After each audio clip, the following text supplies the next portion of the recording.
that's it. Thanks.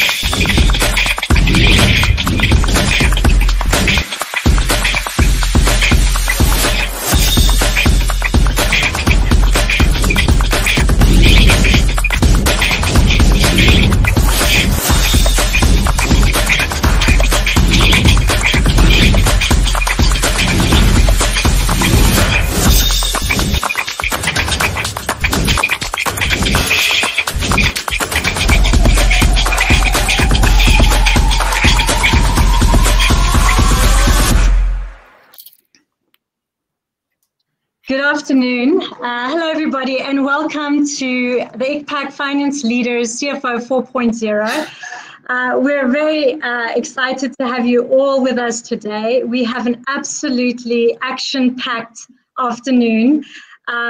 We have incredible speakers from all over Europe, which we're very thankful for them giving up their time and sharing their knowledge and their experience with us. We're really looking forward to hearing these practical insights from these knowledge subject matter experts. So thank you to all our contributors today. I'd very much like to thank also our supporters, supporting partners, SIBA and Fast Forward Banking. Without their promotion and support of the event, it makes our job so much harder. So thank you so much to our supporters as well. I'd also very much like to thank RCB Bank, who has powered through with us for our Finance Leaders series, and they're here with us again today. So thank you so much to RCB Bank for everything that they do to help us promote and build this amazing brand. So thank you so much. I would like to hand over to Christos Savelis, who is the president of the CFO ICPAC committee, to say a few words.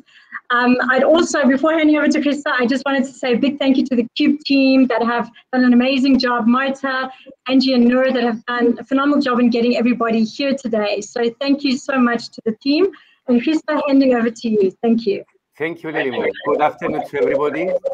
On behalf of ICPAC and the CFO committee, I would also like to welcome you to the ICPAC Finance Leader webinar. This webinar forms part of a series of webinars that ICPAC CFO Committee is organizing cooperation with CUBE events, leading to a conference that would take place towards the end of the year in person, COVID allowed. Now, before proceeding with the webinar, please allow me to say a few words on ICPAC and the CFO Committee.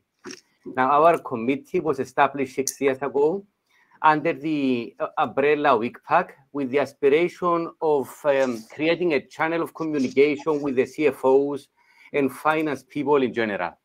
Part of the activities is to support the CFO community with targeted webinars like this one, conferences, as well as through programs such as the mentor program that is currently running. Now, with regards to ICPAC, ICPAC is celebrating 60 years of presence, 60 years of active support to the Cyprus professional accountants and finance people, support to the Cyprus economy and society in general. And please know that today, right after this webinar, we have the AGM that is taking place online. So I will encourage all of you who are members of ICPAC to go ahead and join. Before closing, I would like to thank all of you for your participation, CUBE events for helping to organize this. A big thank you to all the contributors and sponsors, and a big thank you to our speakers for the time and effort they put into this seminar. Enjoy. Thank you, Christa. Christa, before I'm going to hand over to Marta to say a few words, and then I'm going to introduce our chairman. Yeah, welcome everyone from my side as well. Thank you all for joining us, and our great speaker, as Christos already said. We encourage you to be active, to ask the questions, to write on chat. It's the time for you guys, and we hope you will get some knowledge and inspiration and to have a good time. Thank you. Excellent. Thanks, Marta. So it gives me great pleasure to introduce Harry Xenofondos from RCB Bank, who is our esteemed chairman for today's event. Harry, I'm handing over to you. Thank you so much for all the efforts that it takes to coordinate all these sessions and all these conversations that are upcoming. So thank you. Handing over to you. Thank you. Have a good event. Thank you, Lily. Thank you, Lily. Thank you, Cube. Thanks, ICPAC. It is a great pleasure. It is actually very exciting that we're back with this Finance Leaders series, and it's been such a success and really a unique program, a unique series of webinars. And we're up today with the CFO 4.0, which is really an industrial revolution, and exciting to see that the role of the CFO is actually evolving with that. We're happy to be back, and we want to welcome also all the participants, especially those that are keeping up with the whole series, and but also the everyone that is their first time. As Christos mentioned, we're all looking forward towards the next event that will be physically in person, like we're all used to do it in the past. So a great agenda, and talking about the the CFO role. We'll start to talking about technology, and we will get on stage Mr. Nikolaos Vikos from Merck Business Services, one of the biggest pharmaceutical companies, as well as Stephen Sutcliffe from the National Health System of the UK. Please, Nikolaos and Stephen. Hi, Stephen. And hi, Nikolaos. Welcome to the Finance Leaders series, and we're great having you. It looks like we lost Nikolaos for a sec, but let's start with Stephen. Maybe if you can give us a short introduction of yourself and background until we have Nikolaos back on stage. Yeah, absolutely. Thank you very much, and thank you for the opportunity to speak. Director of Finance and Accounting for NHS Shared Business Services. For those that don't know, the NHS is the health system in the UK. It's the third largest. It seems that you're muted. Harry, is it correct? Stephen, I think we need to get you a little closer to the microphone. To the microphone, yes. You seem to be on mute or on a very low volume. We can barely hear you. Can you test it again? No, now you're on mute. Now you're on mute. We could hear you, but not very loud. I think just getting... That's perfect now. That's perfect. Cool. Now. Thank you very much. Yeah, so Stephen Sutcliffe, Director of Finance and Accounting at NHS Shared Business Services. The NHS is the UK's health system, fully taxpayer funded, so very deep in the hearts of the NHS. And obviously a big response to COVID-19, which we've been instrumental in supporting. We pay about 500,000 employees every year. About 220 billion pounds worth of cash goes through our systems, and we collect about 500 million pounds of tax for the NHS. And technology has been instrumental in supporting us through COVID-19. Excellent, thank you. Nikolaos, are you good with the setup? Are you? Yes. Can you hear us? Yes, sorry. Very good, very good. It's okay. It's okay. So we'll be talking about technology. So technology, we hope it's with us today. So give us a short introduction, and then I'll get off stage so you can proceed with your tete-a-tete with Stephen. Yeah, I'm a CFO and CAO, Chief Administrative Officer of. Looks like we lost Nikolaos again. Should we give him a second? I think we need to give Nikolaos a second. His yeah. Must be playing with tricks on him. Sorry, Nikolaos. Sorry. So the message is someone else used the account, the link, but Now I'm coming back to you again. I'm a Chief Financial Administration Officer of Merck Hellas. Merck is a multinational company. And I'm working with Merck since 2005 as a CFO and administration officer. And today I would like to share with you my experience with transformation and during pandemic, and of course some best practices that they are very practical solutions for the business and for the sustainability of business, agile solution that we provided to the business last year and today. Excellent, excellent. Gentlemen, the stage is yours.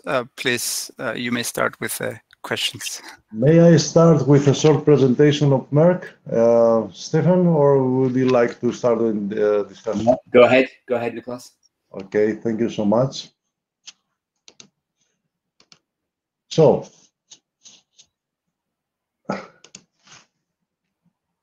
as you can see my screen, Merck is the science and technology company dedicated to human progress and to prolong and improve life, human life. And there's three sectors in Merck. The first sector of healthcare, we discover unique treatment for patients that specialized in some key therapeutic areas like multiple sclerosis and cancer. In life science, we empower scientists to develop new tools and solutions. And in performance materials, we develop science and insight technologies that they are referring to access, store, process, and display information. Merck founded in 1968, and for financial point of view, the capitalization of Merck is 20 billion euros. This is the free float, which is 28% of the company. So the total capitalization is close to 70 billion. So some information about Merck Hellas. As you already informed you, Merck celebrates 353 years this year, but in Merck Hellas we are celebrating 50 years as we established in 1971. Sorry. The 1998 Serono established in Greece, and in 2008 both the companies they became one company as Merck Integrate Serono, which is a big biotechnology company. Then some other integrations like Millipore, Sigma Aldrich, and Versum, finally in 2019 achieved by Merck. In life science portfolio, in life science portfolio, we have products, Merck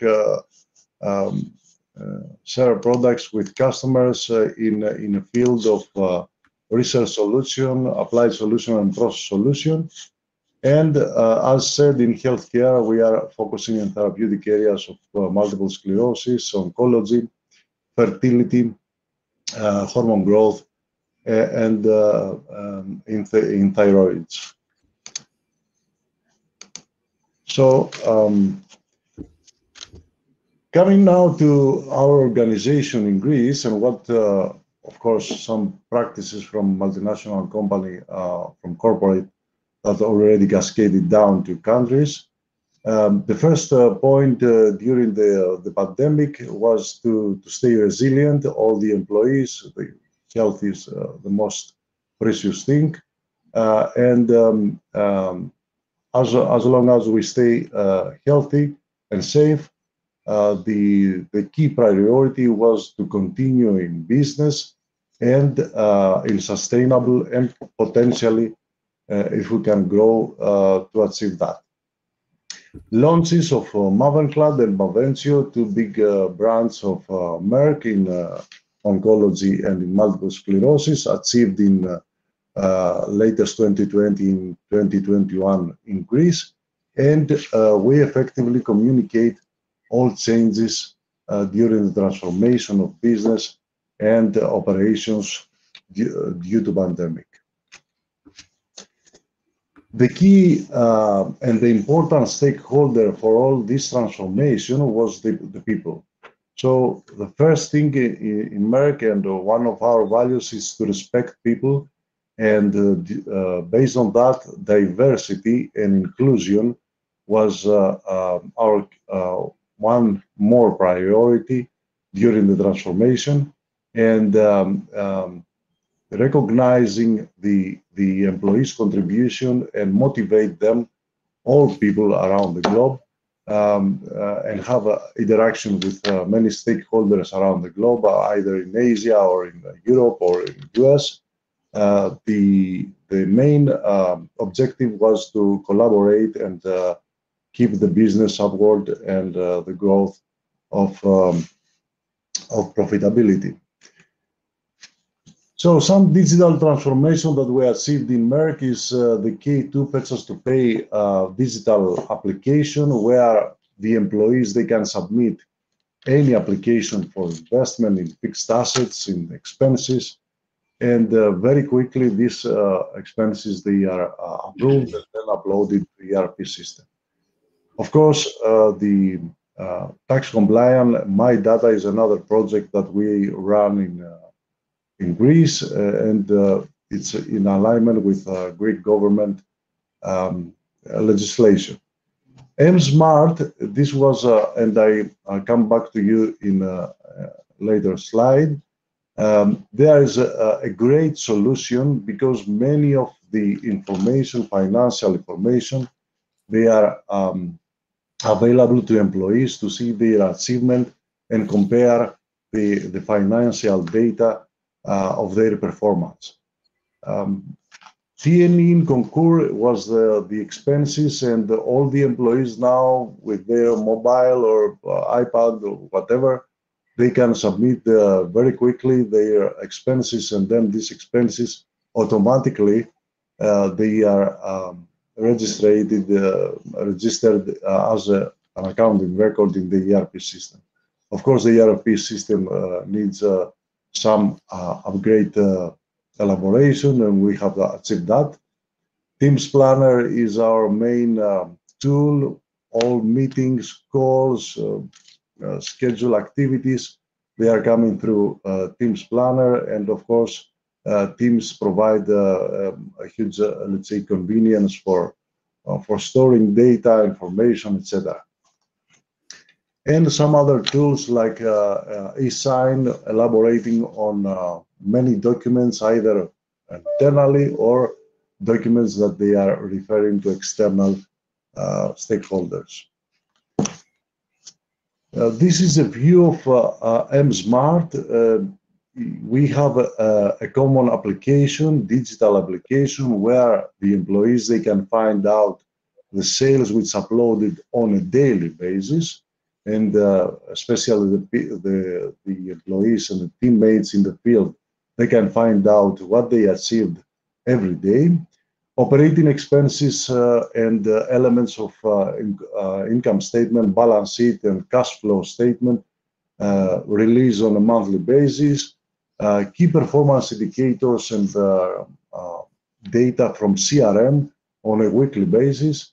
And I think this was a great achievement, and going onward, we have to enhance this information because we realize that based on this information and this digital application provided to employees, we enhance the values of Merck, especially transparency and responsibility of the teammates, and we cultivate the right, let's say, framework for their performance.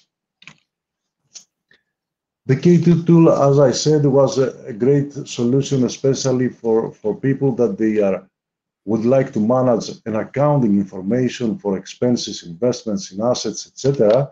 So the expense moderators and the people either in business operations or in functions, they can in very quick time, very fast to manage such information, and this information automatically, precisely reflected in the ERP system. And the T&E, as I said, I think is a very useful tool and well known to you. We give the opportunity to the people in the field to focus on their activities and not to spend times in, to manage the accounting information and all this kind of information that we need to reflect in accounting files. All of this digital transformation, and this is the most important that we achieved in Merck, is that all the digital application, they are served in one electronic page, which is service for you, and each and everyone in the company, they can get in this database and can find out any information for any topic that they need, or if they need information about finance, about HR, IT, legal, procure. And on the other hand, they can submit also their request or any question that they have in this application. And in 48 hours, very quickly, they have a very effective feedback from the system and from the other side, the colleagues that elaborate on the requests. So this is from my side for Merck, and now I think we can have the conversation with Stefan. Thanks, Nicholas. I was really impressed with your start around people and how important people were. How have people found the technology that you've introduced? Yeah, I think that the people, they adapted very quickly the technology and the transformation. The most important is that we have a very good communication, and the digital tools that we used, they transfer the information, and the people, they supported very quickly any project. And this is the second point that I would like to address, that we manage all this transformation in small, let's say, or separate projects. So each employee has the opportunity from one hand to develop abilities, her abilities, and on the other hand, to contribute in maximum to the project, and as going onward and day by day, gain expertise on that. Manage this kind of information, I think that the people, they find out that going deep, I mean, deep dive in and elaborate on such information is what we need to anticipate the challenges as opportunities. So it's not a matter to do 100 things or 200 things together.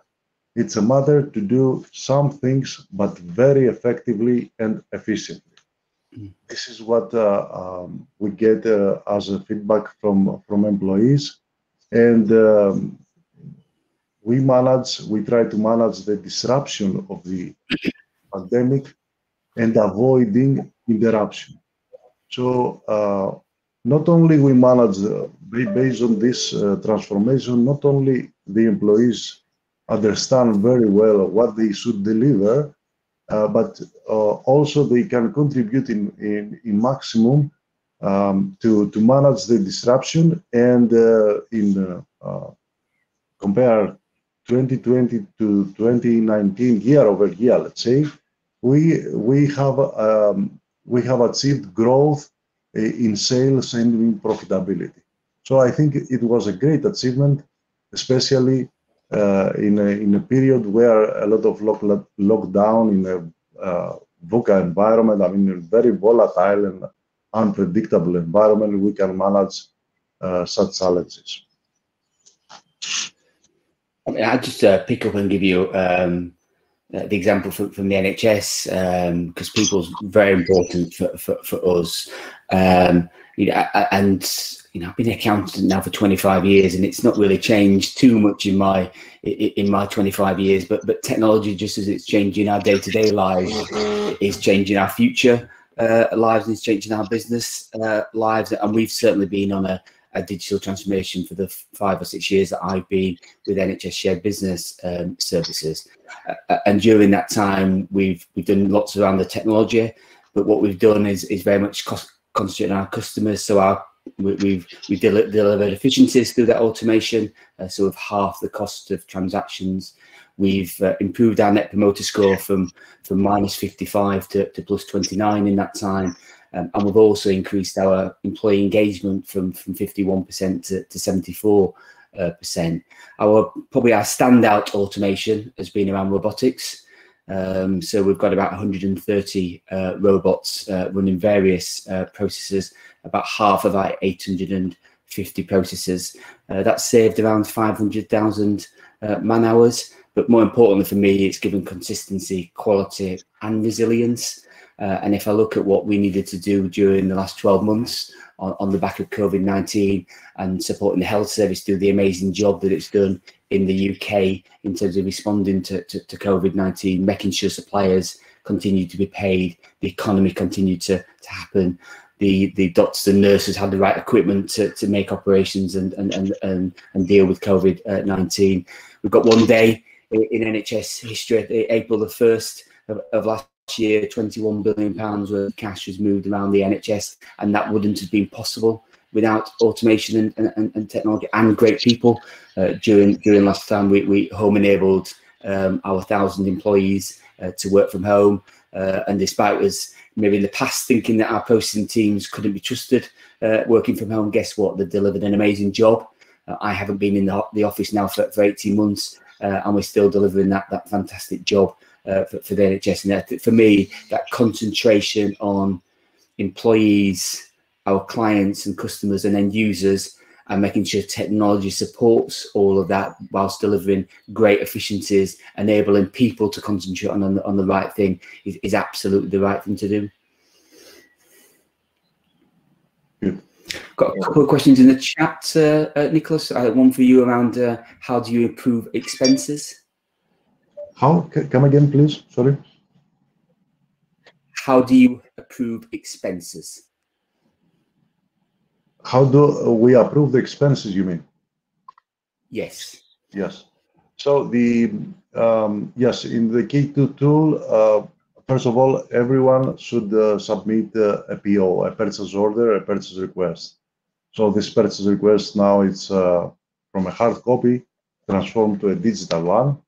So everyone they should submit a specific application where some stages need to be fulfilled. These stages is stages that demanded in terms of approvers, and in this field, there is we adopt regulatory and compliance stages. So, for example, if the purchase request refers to the healthcare sector, we need to be compliant, and some let's say controls need to be passed before we approve the purchase order. This is something that we lost a lot of time before with hard copy.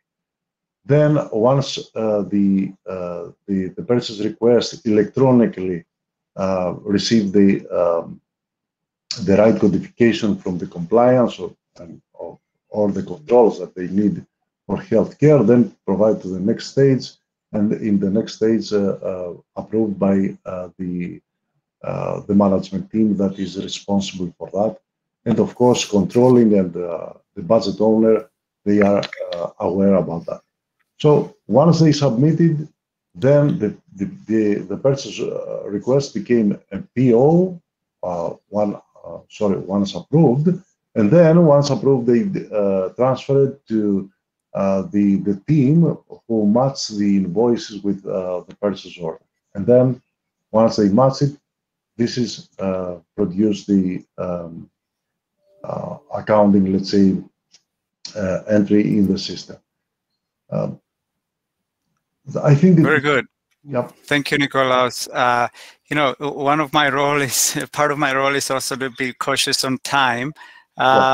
Let's take one last question, because I see some questions from the audience, and I would like to cover this as well as much as possible. There's a question for Stephen. How did actually achievements compare against business cases? Can you take a minute on this, Stephen?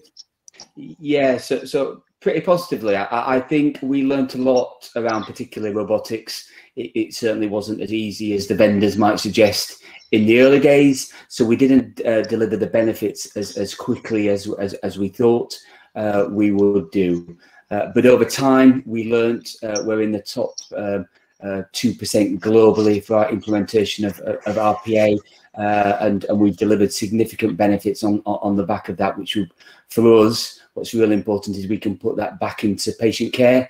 So we've got a direct link in terms of what the NHS does and what our customers want us to do. So it's really important that you deliver the benefits. It's really important that you fail fast in projects. I think that's always a challenge. Really important that you've got agile methodology in terms of that introduction of technology. But we've significantly overachieved now the benefits of our automation program. And also not just financial benefits, which is often the focus, but customer and employee benefits as well. Exciting stuff. So robotics and a lot of agile methodologies into healthcare as well. It's for some of us, it's it's exciting to hear that there's such innovation, but also how the pharma and healthcare is moving and evolving as well.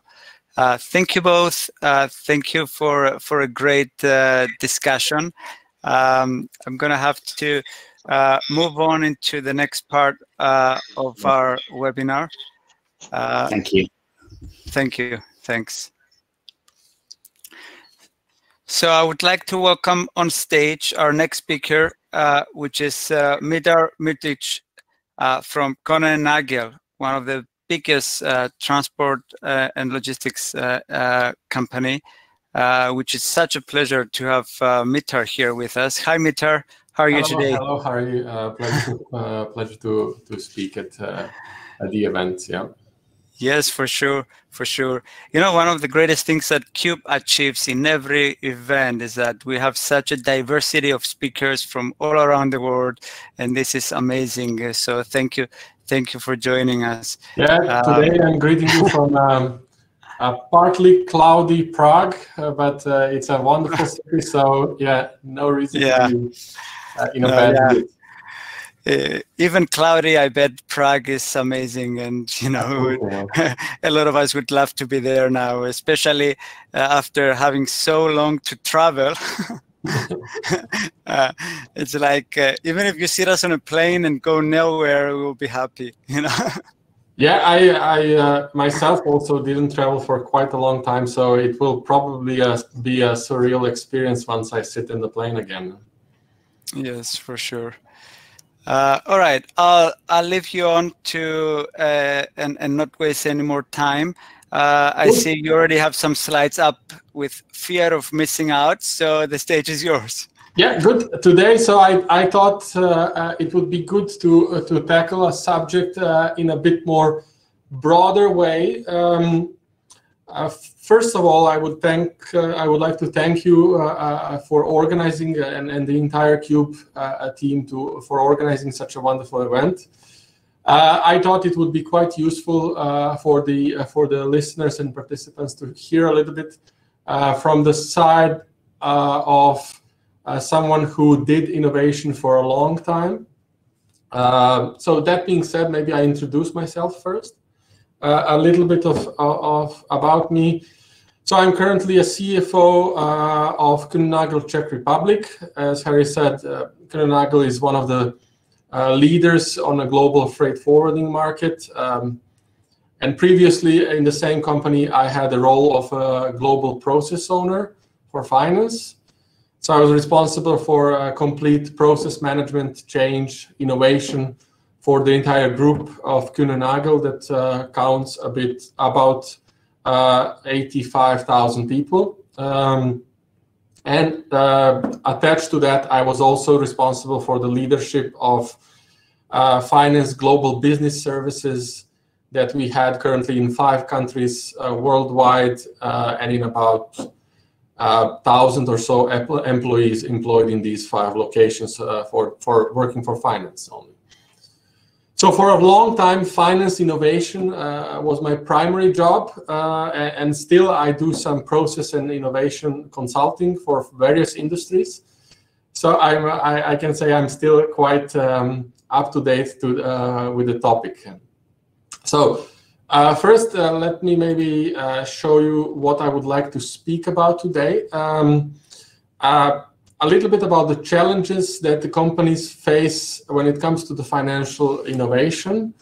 And I would like to give you some guidance as well to the possible solutions to these problems. But as with every complex subject, there is no one to rule them all kind of solution, if I may borrow the Tolkien's line here. But rather, at the end, you would be able to take some important takeaways with you and apply them in your scenario, so you can actually make educated decisions once it's a good time to do it. So, first of all, just a little bit of clarification on finance innovation and fear of missing out in it. A little bit about the key pillars of innovation and the way how I see them. Motivating factors and why we do innovation, what traps and mistakes to avoid along the journey, what you should make sure to do before you go live, and at the end, what should be your main targets if you still did not tackle those for innovation.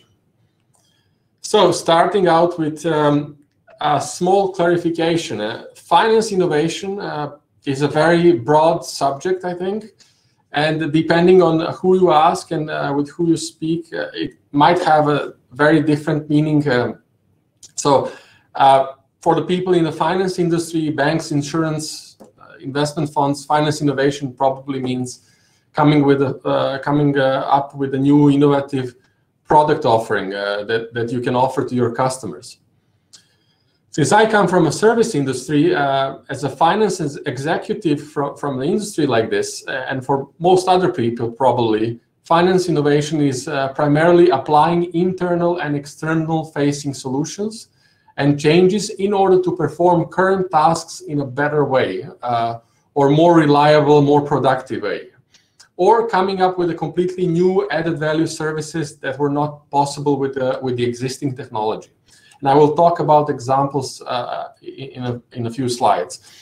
And regarding the fear of missing out, you probably hear about it a lot because it doesn't only concern this aspect, but I will give you a short description of it. And if you're intrigued, I encourage you to go online. There are good materials to read about. It's a serious topic. It relates to all the aspects of our lives, so it's good to be informed and know about it. But basically, research says that we as human beings are twice as affected by loss as we are by gains. So it makes sense that our instinct is to avoid pain of missing out, take chance and dwell on our defeat if we fail. We can see this and experience this in everyday life. Think about social media. You scroll through your news feed every day with fear that you will miss out something on meetings at work or social gatherings with your friends after work, colleagues as well. Nowadays, maybe a little bit less. But fear of missing out is always present. And this definition that concerns person can absolutely be applied to companies. That's why I selected it, because at the end of the day, people are the leaders of the companies, so and they are not immune to this social phenomenon. So we can absolutely look at the behavior of the companies in the same way. And nowadays, it's very attractive subject. If you just look at the stock market or crypto market, fear of missing out is omnipresent, I would say. So it's good to be aware of it. It's good to be informed about it. And you will see now how it can influence finance innovation, in my opinion. So now let's talk a little bit about the pillars of innovation. What are the foundation? For me, there are three things. There are processes, organization, and communication. And now I decompose each of them. Process, as a senior manager or a senior role, you always have a scope of processes that you're responsible for. And this is where your innovation preparation work usually starts. Measuring, defining KPIs, mapping processes, defining workflows, etc., before you even start automating anything or innovating on anything. However, in my opinion, in big organizations, especially, it is very important to set the groundwork from start in a proper way. And what I mean by that is that the management of the company has to clearly show that it's fully committed to innovation. And when we speak about finance innovation, I only see one document when it comes to finance that is, let's say, holy grail of all the other documents, internal and external. And it is usually your finance and accounting policy or guideline that defines all the other process documents and anything else. So make sure that in your financial policy, you have clear statements about the innovation that will make sure to push innovation forward. So your work then, if you're in charge for innovation, will not be focused in trying to encourage innovation, you will simply enforcing the policy. So this is the foundation of everything. Then it comes to organization. You have your team, of course, that is responsible for above mentioned processes.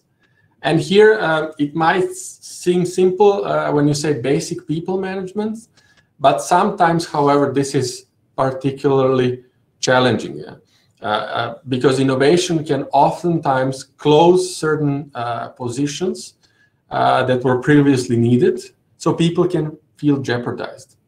And it is your responsibility here as a leader to make sure that people feel comfortable with innovation and to embrace it and to support you on this journey.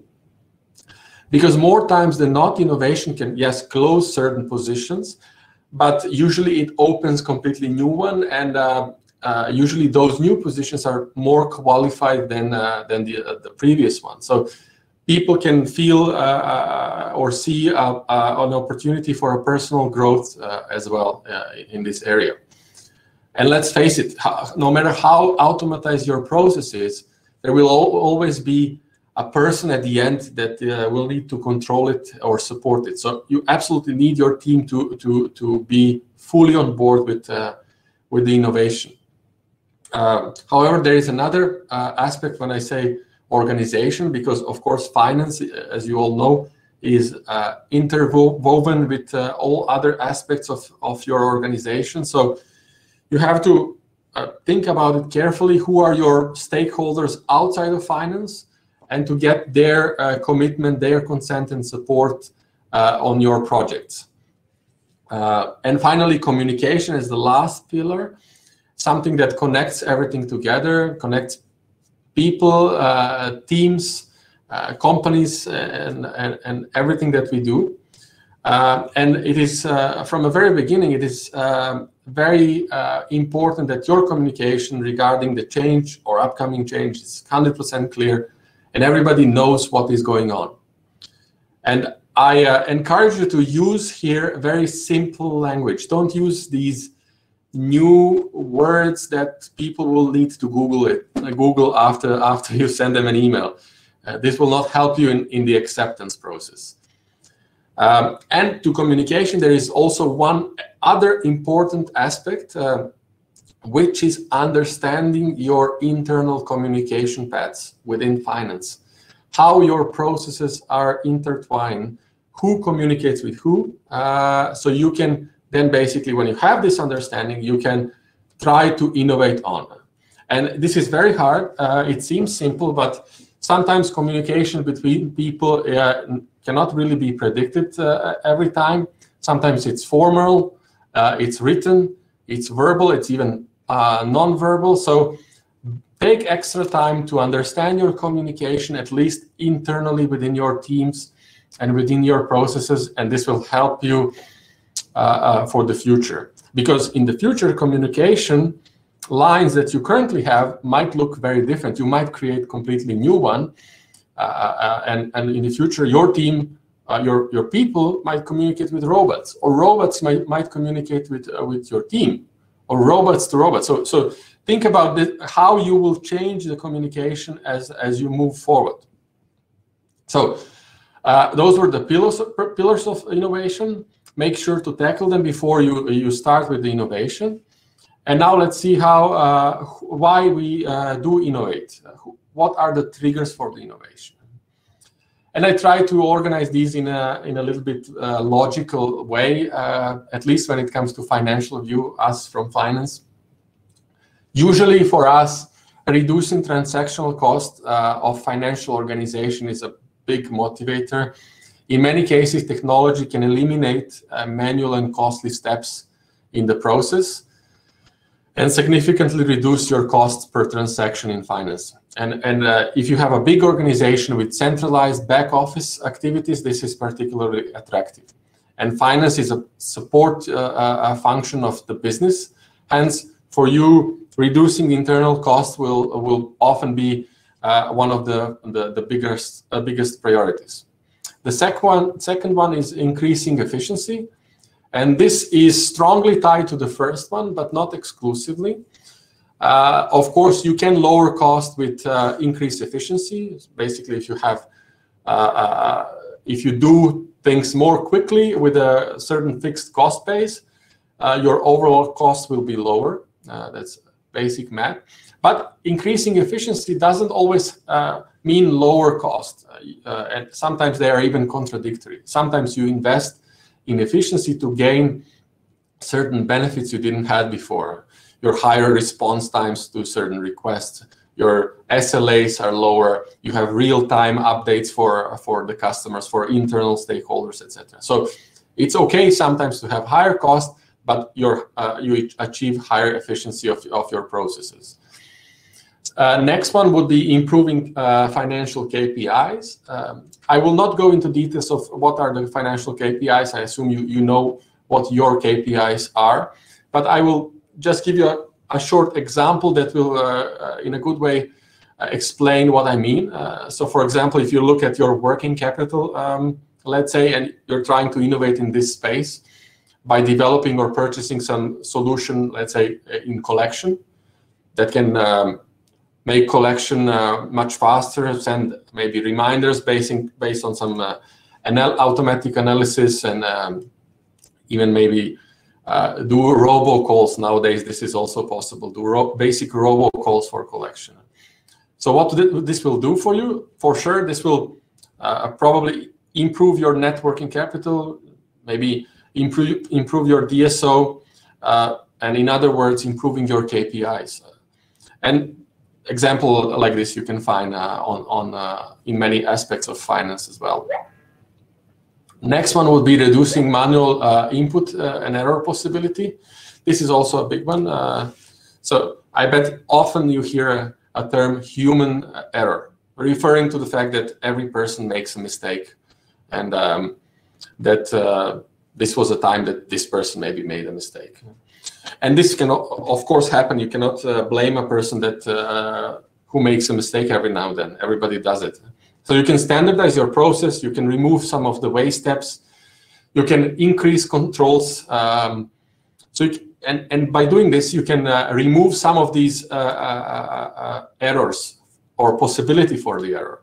But this will always be cost-benefit kind of discussion. And to be honest, it will become a process of diminishing returns. What I mean is you can only push it so much and invest so much time and effort and money into it, but as long as you have people involved in this part of the process, possibility for the mistake will always be there. So that's if the process is very critical for you, that's where RPA becomes very attractive, for example, to eliminate human input and possibility for these kind of mistakes. And last group is very interesting for me. That's why I underlined it. These are the factors like stakeholders, environment, customer expectation. And this is where fear of missing out actually, I would say, kick in the high gear, and the line of why we do innovation gets a little bit distorted. So make sure not to do this. And I give you quick examples. Sometimes your investors, for example, if you're a public company, might see your competition do things and advertise things in the space of innovation and might try to push you in the same direction. When we all know no company is the same, and what works for one might not work for the other.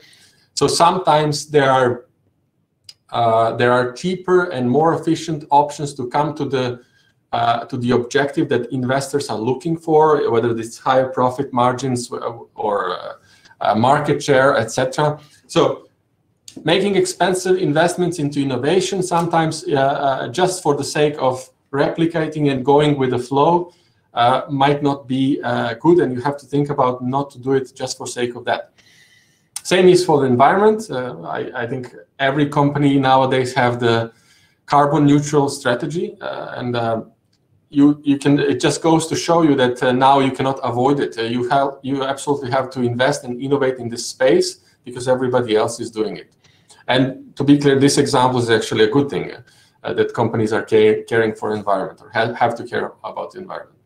And lastly, customer expectation. Obviously, everybody would like to work with the company that is modern, nimble, that just speaks innovation to you. But the problem is that the companies like this don't have to pretend it. That's what they are. And here, the problem is actually with the companies that are not and trying to pretend, trying to come up with a quick fixes and quick wins, painting up a nice facade just to look modern and to look nimble. And this is where you as a customer and as somebody who is maybe responsible for innovation in that company should really stop these kind of initiatives and think about the innovation in a proper way. Good. So far we say why we do it. We said how do we and what do we tackle. Next, I would say we tackle the traps and mistakes, what to avoid in terms of innovation. First is the integration into the current structure. Innovation always has its start and its end. So you have to be very and think about how it will fit into your team in the future. The part that you cut, will it fit with the new part that you want to install? Or it will be too big and you have to squeeze it in, so to say. So think about how your innovation will fit into your current structure and team. Always think about this first. Next, you have to manage your expectations. Will innovation fix all your problems? Yeah, people often believe that it's a magic wand, and you just throw money at innovation and new technologies, and it will fix whatever is wrong. But at the end, you should view it as a new, very efficient and precise team member. You have to take care of it. It's a new employee. You have to integrate it into the existing team. There is an adoption period until everybody starts working together as a team. And when talking about RPA, for example, this is particularly hard because your new colleague is not real. It's a robot. And usually to make space for a new colleague, few of the old actual employees had to change their position, move away, or etc. So you have to take extra care to get the acceptance because probability of rejection might be very high. Next one for me is very interesting, sustainable innovation. What I mean by this is that you always have to keep in mind the cost of the process change in the future and additional development cost. because this is where IT companies can make big money. Initial cost for implementation might be low to attract you, but when you want to change something, you want to add something, you're due for a big surprise. But it's too late to go back now, so you're stuck. So make sure that innovation today doesn't limit you from innovating in the future due to a higher cost of change. I can never forget, it was a long time ago, but my first interaction with a big corporation was internship in one big global company. And I was struck to see they were using a 15-plus-year-old SAP and Windows just because they were prolonging to update for so long, and now they're stuck. Their process is not up to date anymore. They completely have to change it just because of the high cost. Next one is the knowledge loss. When you automatize something, now it works automatically. You don't think about it anymore. So it is a high probability that on the long run, you will lose knowledge about this process. So you have to document it well for the purpose of if something goes wrong. And innovation is not perfect, so it can go wrong. So you have some business continuity plan in place. And at the end, don't focus about exceptions on the beginning. This is a trap. Think about exceptions at the end, because it will be less than 5% of your cases. And you might spend more than half of time or an effort on them. So at the end of the day, these exceptions that you think they are might turn out to be not even exceptions or not needed exceptions. So avoid them on the beginning, not to block you. And what to make sure to do before you go live. So I put a nice generic picture of business people, although I can admit they should be a little bit more excited about the innovation. So I fix that next time. But in all seriousness, the most important thing is to make sure you have your team fully on board with you to carry the innovation and change forward, and to support you in your vision. This is the #1 thing. Without this, everything goes to hell. Next one is support, proper support. Innovation will for sure fix some problems, but also make some new ones that your current team is simply not able to resolve or not familiar with. So make sure to have sufficient hypercare period during the implementation, and also good long-term support. And lastly, communicate clearly about your intention so that everybody is aware of what is to come. And lastly, at the end, I want to show you, I had to pick this picture because it's one of my favorite movies. What are the usual suspects of innovation? What to tackle? For sure, this would be your AP and AR first. And in those, there are supplier onboarding as a heavy administrative work. Purchasing and PO process is also one of the first. But for sure, first one would be incoming invoicing process. This is usually what every company does first. Employee expense calculation and processing is something you often outsource, but with the proper innovation, this might stay internally and might save you a lot of time and money. On the AR side, billing, cash allocation, bank reconciliation is almost like one package, and collection is a big group of processes that you can tackle individually as well. But here is where your manpower is usually, and where you should look into. Of course, you can create many reports as well, automatize some of your control points, etc. But these are the main ones that you should think about when you start. And at the end, I want to leave you with a message, not to think that negatively about the innovation. Embrace it and use it to your advantage.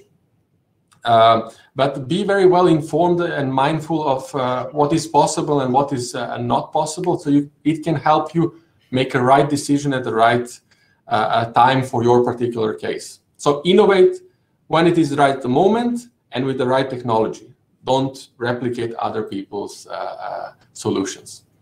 So from my side, that's all regarding the presentation. Do we have any questions, Harry? Thank you, Midar. Thanks a lot. It's been a lovely presentation, and I like that there's a lot of advice into it and a lot of insights that I'm sure the participants would appreciate. There's no specific questions from the audience, but definitely, I mean, if I can summarize, and from what we've learned with you, and basically in taking my experience as well, I think innovation is like we used to say, technology is in our lives, innovation is in our lives right now as well. So it's something that it must be incorporated in every company, into any organization, and then once you get into it, you never stop, because there's the evolvement of technology and digitalization that and it's going so fast that you have to innovate. You have to not stay behind, like you said, and you have to keep innovating, and you have to keep finding new ways to improve, to ensure business growth, achieve profitability. I mean, definitely. Because it's moving such a fast pace, I felt it's important to talk about some of the things you have to avoid, because I've seen many times companies do mistakes just thinking about how to do it as quick as possible, because they're afraid they are going to fall behind, and then they actually make a mistake that will make them fall behind. So this is why I felt it's important to actually point you out to these possible mistakes that you can do at the very beginning. For sure, for sure. Well, one thing I took, I mean, careful consideration from your presentation is the traps that are around, and sometimes you lose your focus into what it shouldn't. Yeah, I'm just looking at a question that raised from Christiana Bandeli. Did you face reservations from your employees when you started implementing RPAs? Yes, absolutely. This will of course happen if you try to make it very focused on top-down approach.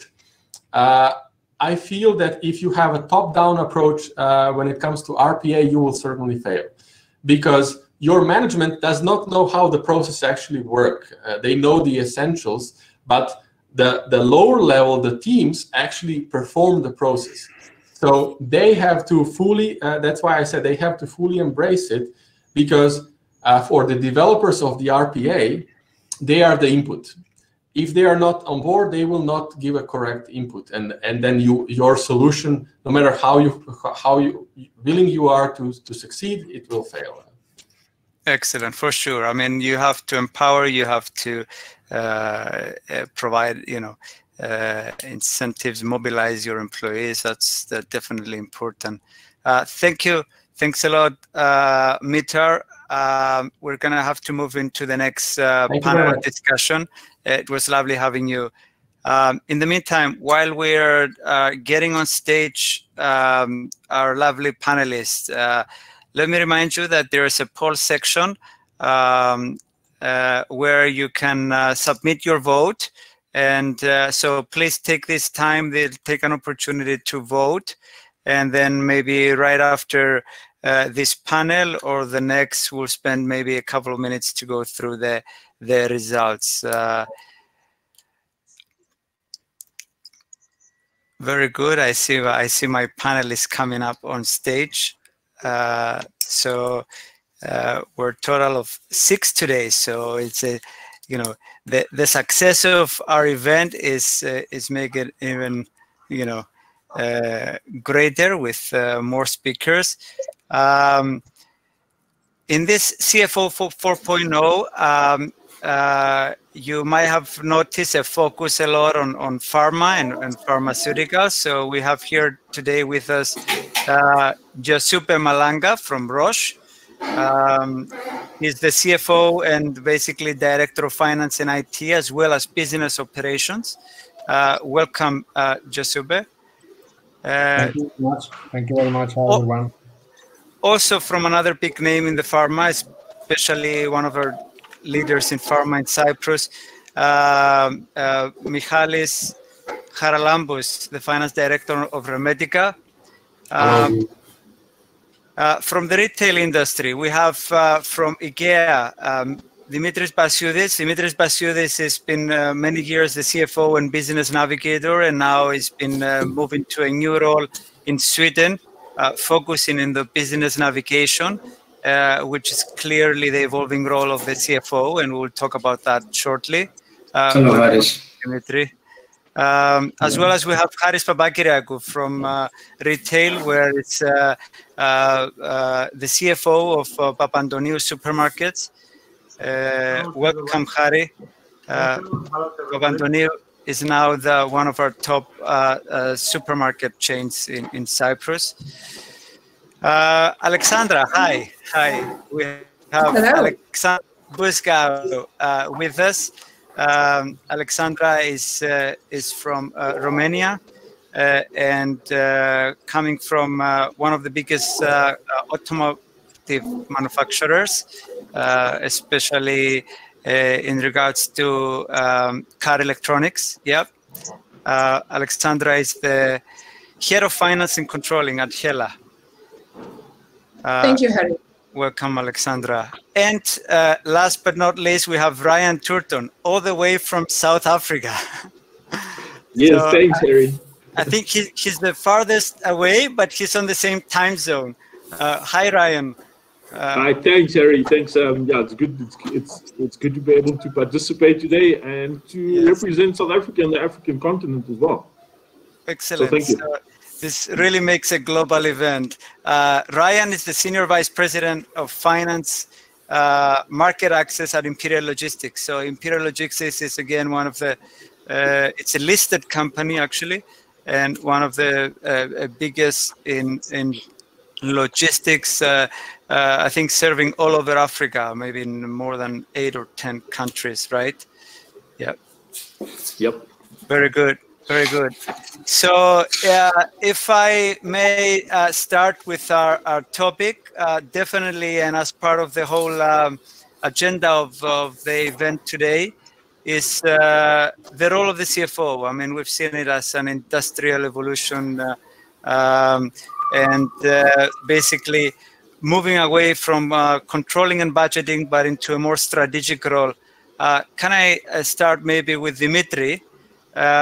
And if you can tell us, Dimitri, what is your position and insights in regards to this new role, and how are CFOs practically helping to drive sustaining growth and profitability? Yes, thank you, Haris. Yeah. Thank you. First of all, I would like to congratulate you for organizing such an interesting event. I'm sure we all have many to share and to benefit from this. So yes, if I start, it's indeed that the role of today's CFO has developed substantially, and is, I would say, it is integrated under the finance business partnering agenda. So when we're referring to this agenda, it is my view, and I consider it not my view only, that we are addressing the totality of the business and not just the core finance functions. So the CFO today, even more intentionally due to the pandemic disruption that we are going also through, can contribute to the business totality.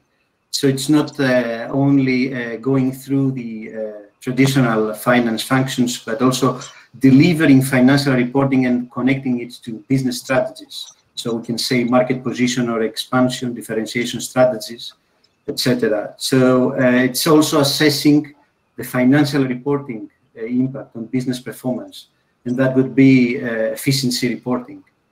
Also support effective commercial procedures and decision making, and this is how we can fracture the initiation and drive the change management within the organization. CFOs can also drive the business opportunities and deliver the scenarios for business decisions, and this can also be linked very well with market intelligence and how we assess the impact on business from external data, and we create a readiness for decision making within the organization. And of course, is the CFO role to challenge the status, to drive the efficiency agenda and initiate cost savings through rethinking and innovation, which innovation is something that has been focused a lot in the previous panelists. And last but not least, I can say support the digital transformation by taking charge and driving actual performance gains from digital investment. It's great you mentioned that. If I move to Michalis, Michali, from coming as a CFO from the pharma industry, does 4.0 applies? And do you think digitalization, for example, using smart technology in an area of your role as a CFO in your finance function, is it related? Can you elaborate? Hi everyone again. Yes, Operation Pharma 4.0 is yet more challenging, I would say, as the rest of the panelists in our sector will probably agree. It is challenging and even more complex. The digital transformation is now a matter of how quickly, how much, and how in practice you can do things. And COVID-19 is serving as a catalyst, as a sweeping change within the industry. I think today's CFO function must be able to drive digital transformation and actively contribute to change of an organization. Of course, usually you get the issue of how to implement this in a commercially sustainable way, with investments focused on digital transformation that truly deliver measurable commercial and competitive benefits within time. Moving from a relatively analog manufacturing environment to a digitalized one, it is usually very disruptive to a business and costly. However, the benefits are multiple. And if we can see a very usual example is the introduction. Yes, if you can please give us maybe an example from Hermetica, from your own experience. Yes. Yes, the implementation of a full ERP system, which is linked from inception, from the conception, if you like, of a new generic drug until the end of that drug, which effectively would be the sales and the financial transactions. This tool can assist in giving more analytical data, which can enable sales teams to drive targeted increases in revenue. This comes from an assistance of a more qualitative, if you like, data analytics, and the incorporation of BI tools with live data and forecasting can take you a long way. So I would assume that your function as finance, you have a lot to do with business partnering with in all this, let's say, manufacturing process, right? You're absolutely right, and business partnering is part of our life in Hermetica. Partnering with different departments, IT, operations, in order to redesign these processes, which is a continuous thing to do. And this assisted us in a long way, not just increasing revenues, assisting our sales team, but also benefiting from efficiencies, like having a semi-AI tool loading your production. It brings you closer to efficiencies and savings. Yes, that's great. Thank you, Michali. Haris, going back to the retail industry and your role as a CFO, what do you see as a key ingredient that the finance function and brings into this evolving business strategy and growth? Thank you, Haris. Personally, I think that our role as the financial controllers, CFOs of any organization, our traditional role will remain as such, because we will always have the responsibility of the financial resources of the organization, and to maximize revenues, reduce costs, maximize profits, and in this aspect, our role so far was to probably automate, as Midar said earlier, the accounts payable, the accounts receivable, the cash cycles. But now, with this ever-changing environment, I think we are taking another role of a more strategic role. So we can help the business and the rest of the departments to find new ways using innovation and technology to improve, especially revenues. And speaking for myself, because as you said, we are a retail company, the supermarket business. And as you know, in Cyprus, the sector is much saturated. We all sell the same products. So we have to differentiate in a way in order to provide our customers a new customer experience. And okay, so customer experience, then it's very important. How do you contribute into that? For example, how do you... as I said earlier, we sell the same products. So we have to offer the customer something different. And we're happy to say that we're probably one of the only 2 supermarket chains that we introduced the self-checkouts. Okay. As the new consumer now, you know, is more used to technology. We felt that this is a service that differentiates us from the neighborhood supermarket or any other supermarket.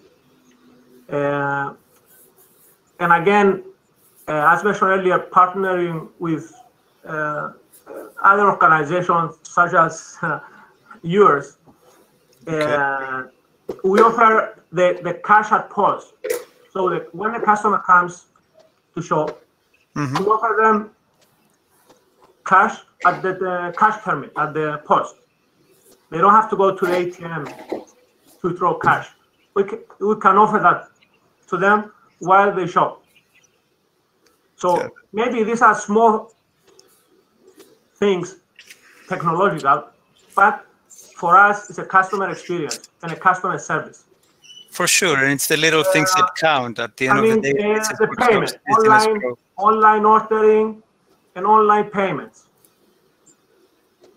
This was something that we didn't do a few years back, but because of COVID, we all had to catch up. Yes, so for sure. We started offering that as well. All right, thank you, Harry. We offer utility bill payments. Okay. So we make the supermarket one-stop shop. No, that's important. I have more examples to offer, but let me come back to you, and maybe we can talk about this further. I'll go to Ryan. Ryan, you're dealing with a listed company, right? Supplying, as we said, retailers all over Africa. Now, tell us about the CFO role. I mean, changing from numbers to commercials. What are your views on that? Thanks, Harry. Yeah, I think the role of the CFO, I mean, we're all very well aware that over the last 10 or 12 years, that with changes in business, it's become a real demand for the CFO to change its own DNA. And I think especially now under the last 18 months where we've had the impact of COVID coming into play, that it's really forced us as CFOs to become a lot more business oriented, a lot more commercially involved with the business, and also to understand what's really driving the business.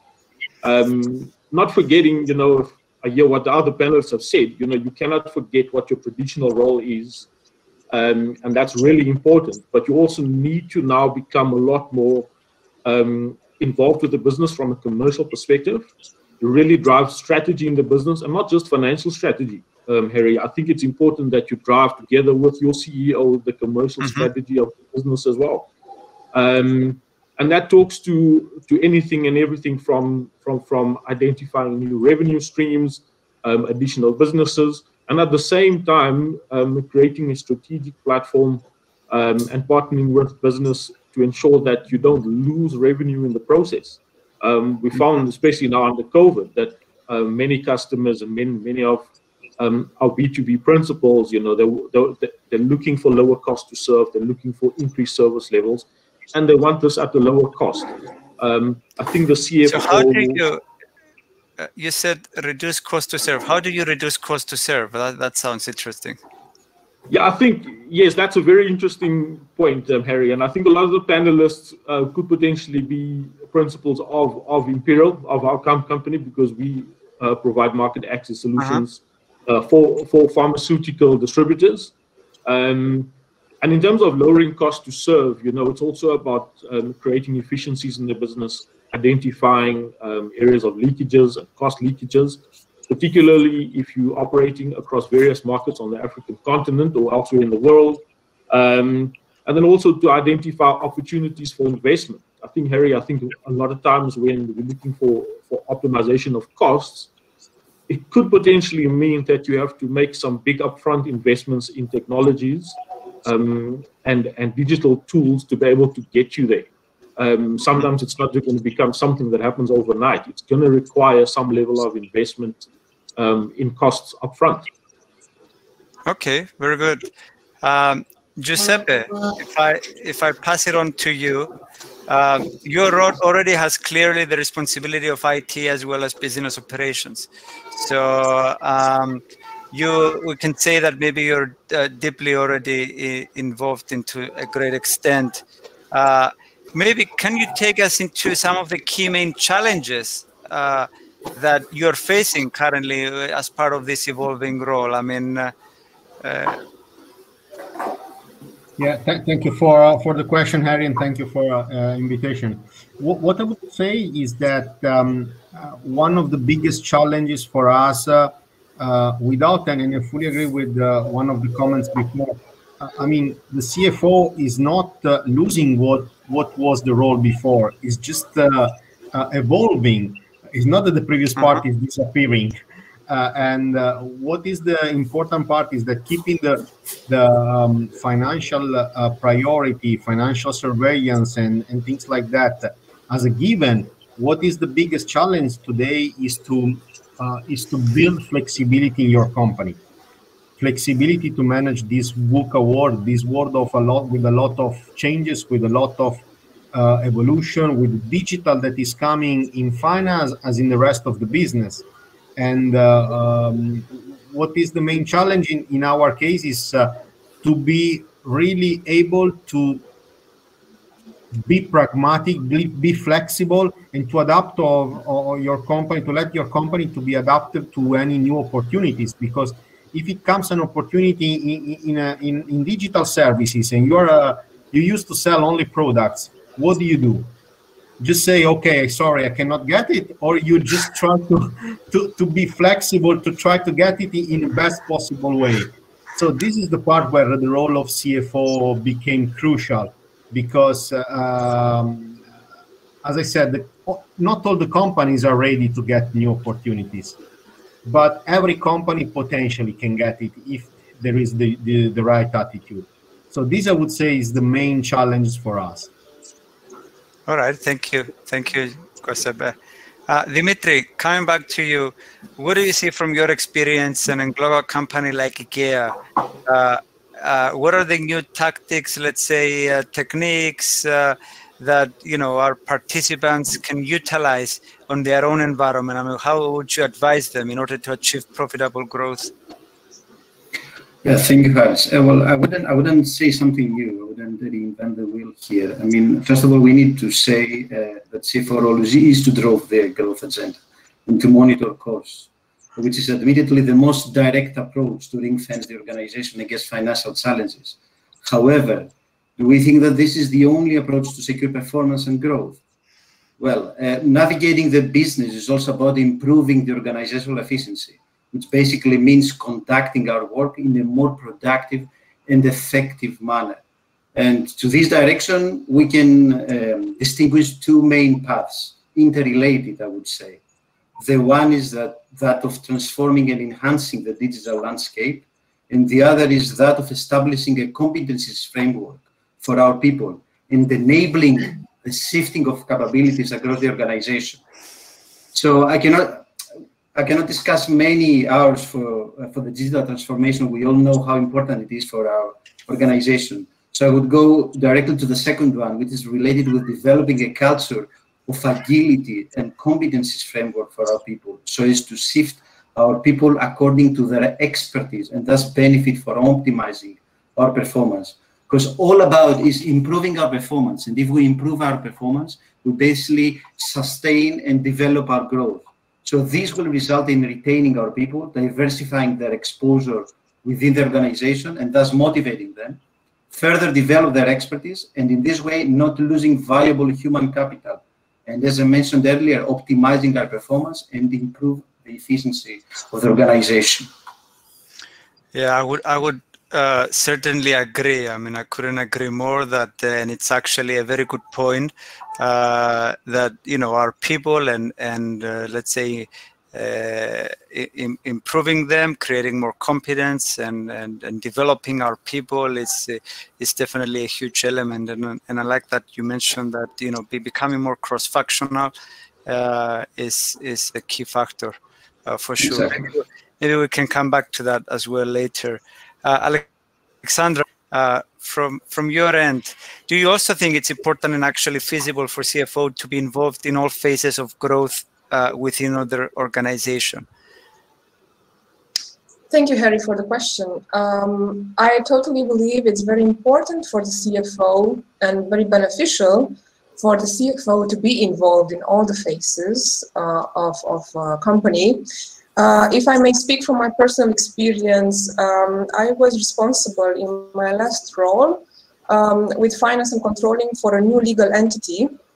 Basically, it was a new manufacturing company which HELA decided to build in a new country. And of course, I got the chance to be part of all the phases of the company, from founding to hiring the team, expansion, hyper growth, and so on. And I believe that for CFOs, for finance professionals, and so on, it is extremely beneficial to be part and involved as a partner, as a business partner in these phases, because without fully understanding the operational aspects, without fully understanding the business, the customers, the internal stakeholders, the external stakeholders, I believe that the function of finance cannot fully shine. And I believe also that it is quite important to have in mind an appropriate mindset for the actual trends that are now ongoing. And my personal opinion is as well that it is very important that the CFO is stepping up and is becoming really this co-pilot to the managing director, to the operations team in steering the business. Basically, I fully encourage all the participants, if they have the chance, to be involved even in cross-functional topics. I think this brings a lot of valuable information to finance people. So to sum up, from my opinion, it is definitely very beneficial and important that the CFO is involved in the phases of the organization, all the phases that the organization is going through. Excellent, thank you. As much as I want to keep going, we're running out of time. I'm going to try to steal 2 more minutes from the next session to give another round of a small opportunity for each. But if we can be quick, Harry, from your efforts as a finance department, as a finance function, can you tell us, I mean, what sort of data analysis or what sort of actually activities or tools actually help give business insights for the growth?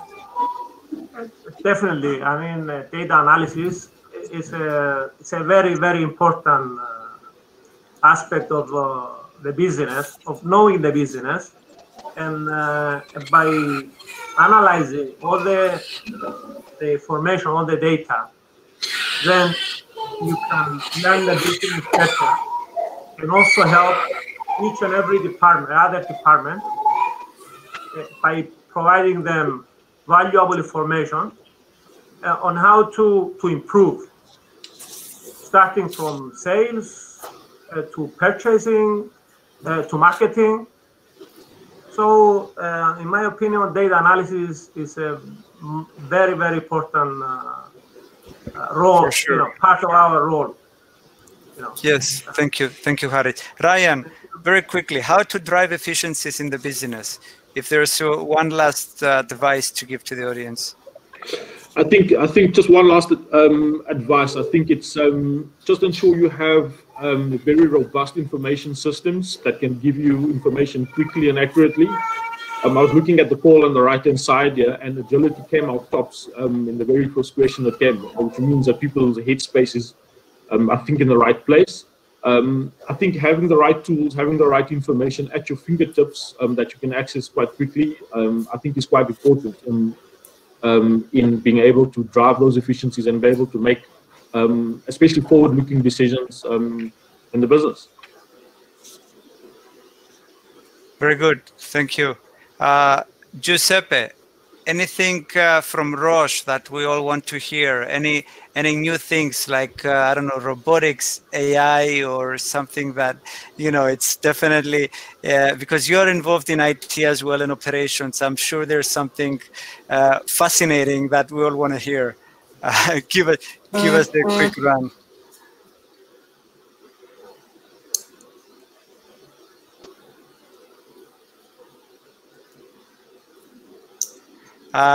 We cannot hear you. Can you please unmute? Okay. No, one more time. Can you hear me now? Yeah, yes, sorry. Now you're on. I would say that more than a simple future of one robotic evolution, I would say it's important the mindset to automate as much as possible. We need to free up resources for activities, tasks with more value added. We need to automate finance, because finance is bringing much more value than from transactional. And that's the really the key of the future, the next 10 years. Keeping resources from finance, from a transactional that has to be automatized to business, to business support, to business partnering. Great, thank you. Alexandra, the importance of teams and people. Can you tell us a bit on that, just on a quick summary? Definitely. I think that in these changing times, having a strong relationship within the team is vital. And it's not only for finance professional, it's also for the entire organization. So I believe that also a key aspect for any successful CFO should be to always invest in talent management, upskilling, and building trustful relationships within the team. Thank you. Thank you. Dimitri, I want to come back to you very quickly because it's very interesting what you mentioned about the importance of investing in the team. And you talked about competence sharing, right? And portfolio management via competence sharing. We said about cross-functional development, and so that. How does R&D falls into this methodology, and how? I mean, well, completely, I would say. Well, first of all, we need to see that it comes within the competitive edge of the organization. So it builds upon the competence developed, retained, and evolved within the organization. So it's a long-term objective and grows progressively. It requires, of course, fixed investing in capital and resources annually, and of course, the proper business mentality to support it. So yes, R&D is part of the competence sharing culture, and basically achievements in this area feed the long-term growth of the organization, and at the same time provide the basis for talent development within the organization. So basically it's a cycle, but it is a self-investment within the organization. What more to expect than this? Okay, so a system process incorporated in the everyday business and not just ad hoc or a separate function, or exactly. Okay, it means that everybody does R&D. Everybody is involved. This doesn't mean that everybody does R&D, of course. R&D is basically born within the competence setting of the culture of the organization. Okay. Excellent. Thanks for clarifying this. Mihaly, let's wrap it up. Do you have specific teams like work groups, committees? Is there anything like a specific structure or setup that you want to maybe mention to close our session? Look, in Remedica, we have established a committee team, if you like, and we have 10 individual committees that different departmental heads consolidate together to come up with certain ideas. One of the committees we have is the Technological Advancement Committee, where different departments such as IT, production, quality control, micro departments participate along with the assistance from the finance department to come up with new technological capacity levels, equipment, systems, and tools that can assist us going forward. We have the Innovation Committee. Again, many departments participate, and it's effectively a guiding coalition that will enable the company to explore and develop new ideas, new product technologies. And this will add value to our business even further. I can go on, Harry. I understand we're running out of time, but we are. But thank you for that, gentlemen. It was such a great pleasure. I think we did cover a lot of specific areas into this growing let's say role and basically the objective of helping into the business growth of your organizations. Thank you for your time. Thanks for joining our panel, and we look forward to having you on board again. Thanks. Thank you. Thanks, Eric. Thank you. Thank you. Thank you. Thanks. Thank you. So while we transition, I would like to remind you again.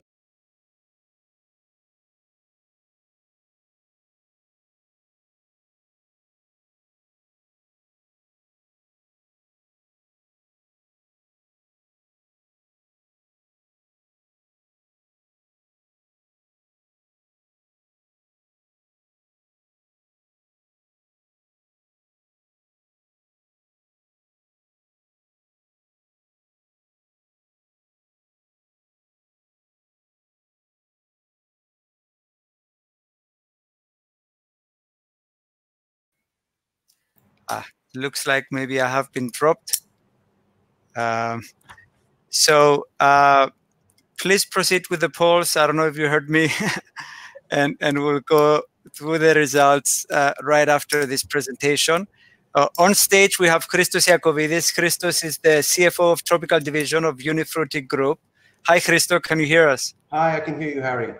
Excellent, excellent. So Christos is going to have a rundown regarding people, which, like we've heard from some of the panelists, it's a very important factor. And definitely, I mean, we've talked about technology, innovation, growth. We cannot leave people behind because these are the, this is the main ingredient, right? So, Christo, I give you the stage. It's all yours, please. Thank you, Harry. Thank you very much. Just a quick introduction. I've been the CFO of the Tropical Division of Unifruti since 2018. Unifruti Group is one of the largest privately held global groups in the fresh produce industry. And the Tropical Division is primarily involved in producing Cavendish bananas in the Philippines and exporting these across the Middle East and Asia. So I'm based in our Cyprus office.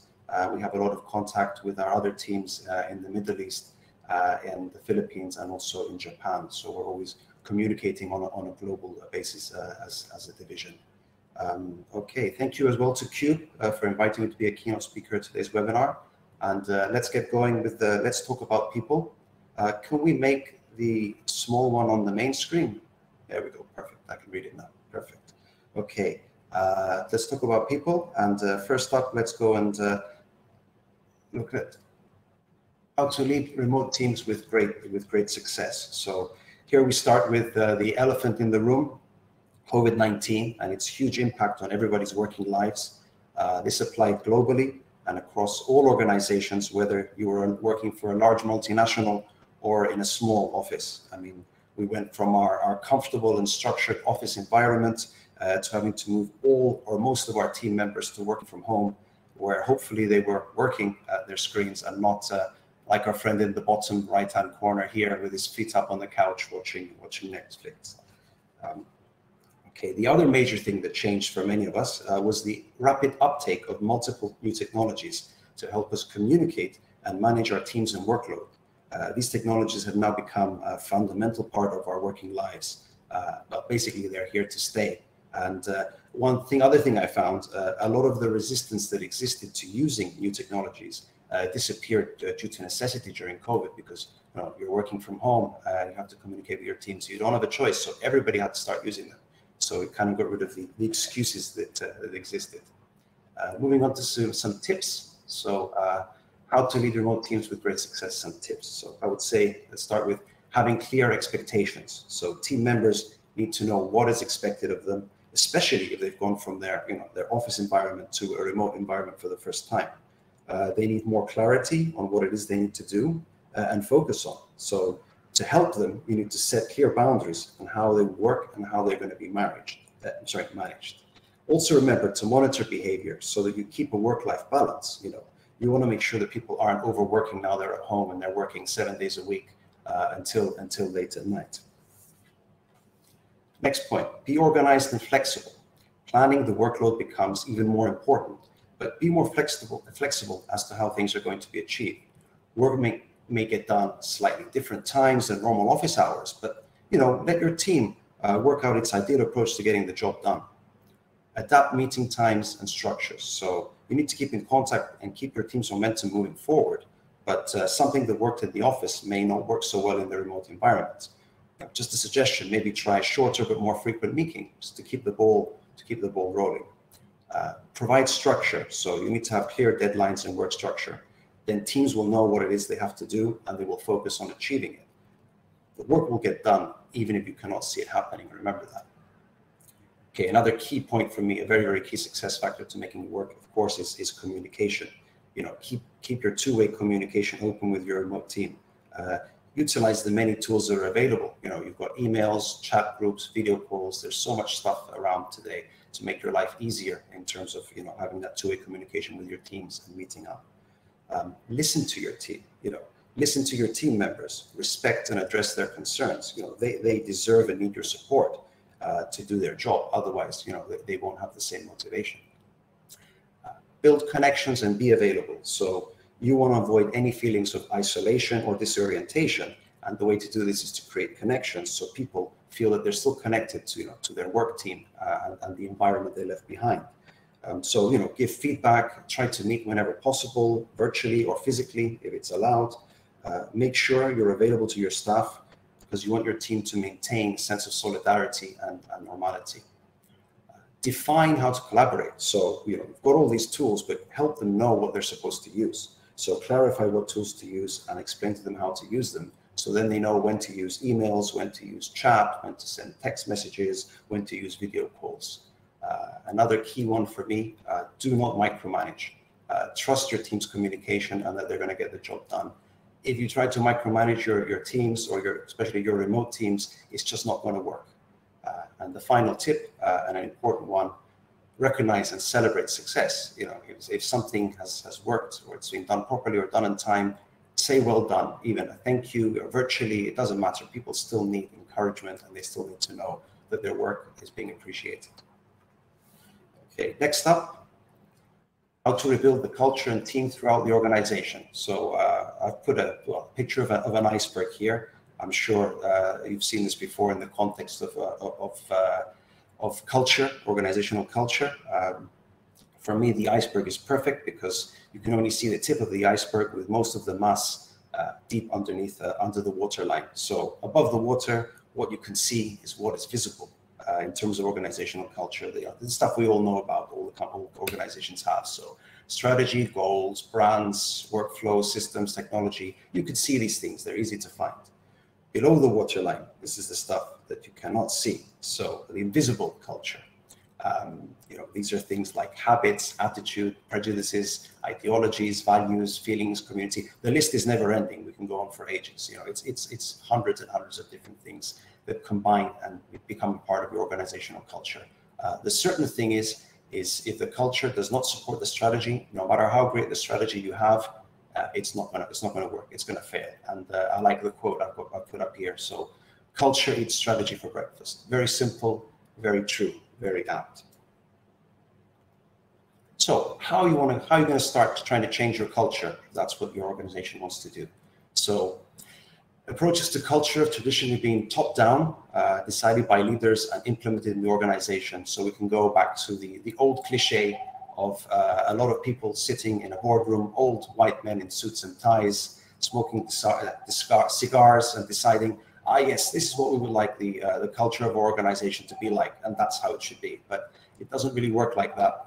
Culture is now considered an emergent property, driven primarily bottom-up and only partly top-down. So you need to focus on the below the water items. Only then can you effect real cultural change. Culture needs to be understood, designed and implemented bottom up and not top down. So start at the bottom and work your way up. Include all employees. They all need to collaborate and be included in the design process. Define the values and behaviors you're seeking.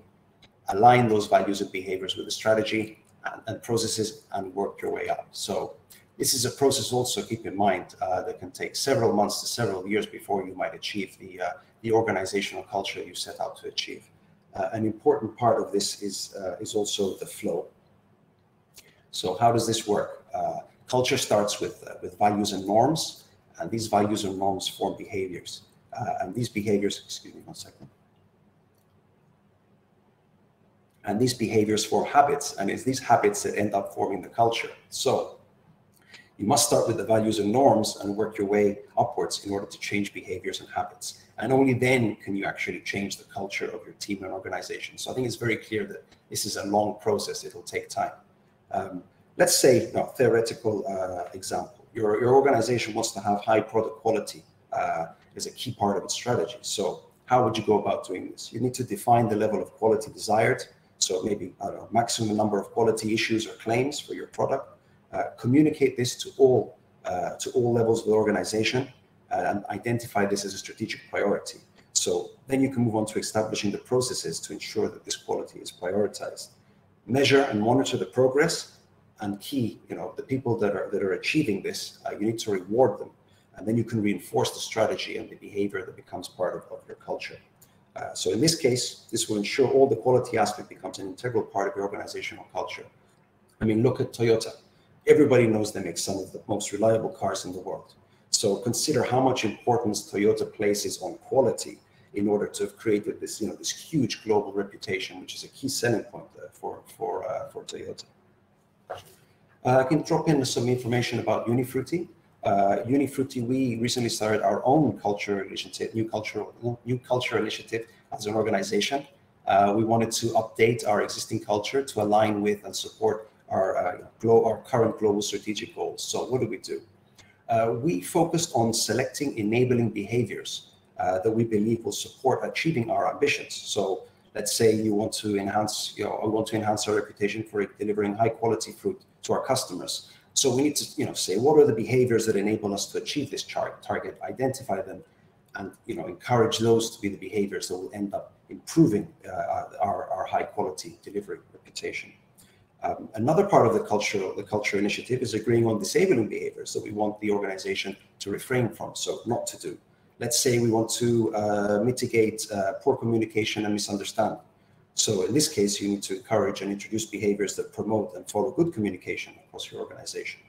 So the key is to communicate the emotional intent and include employees as architects in the design of the new culture. And you align all this with the cultural intent, and that will help you move in the right direction. Okay.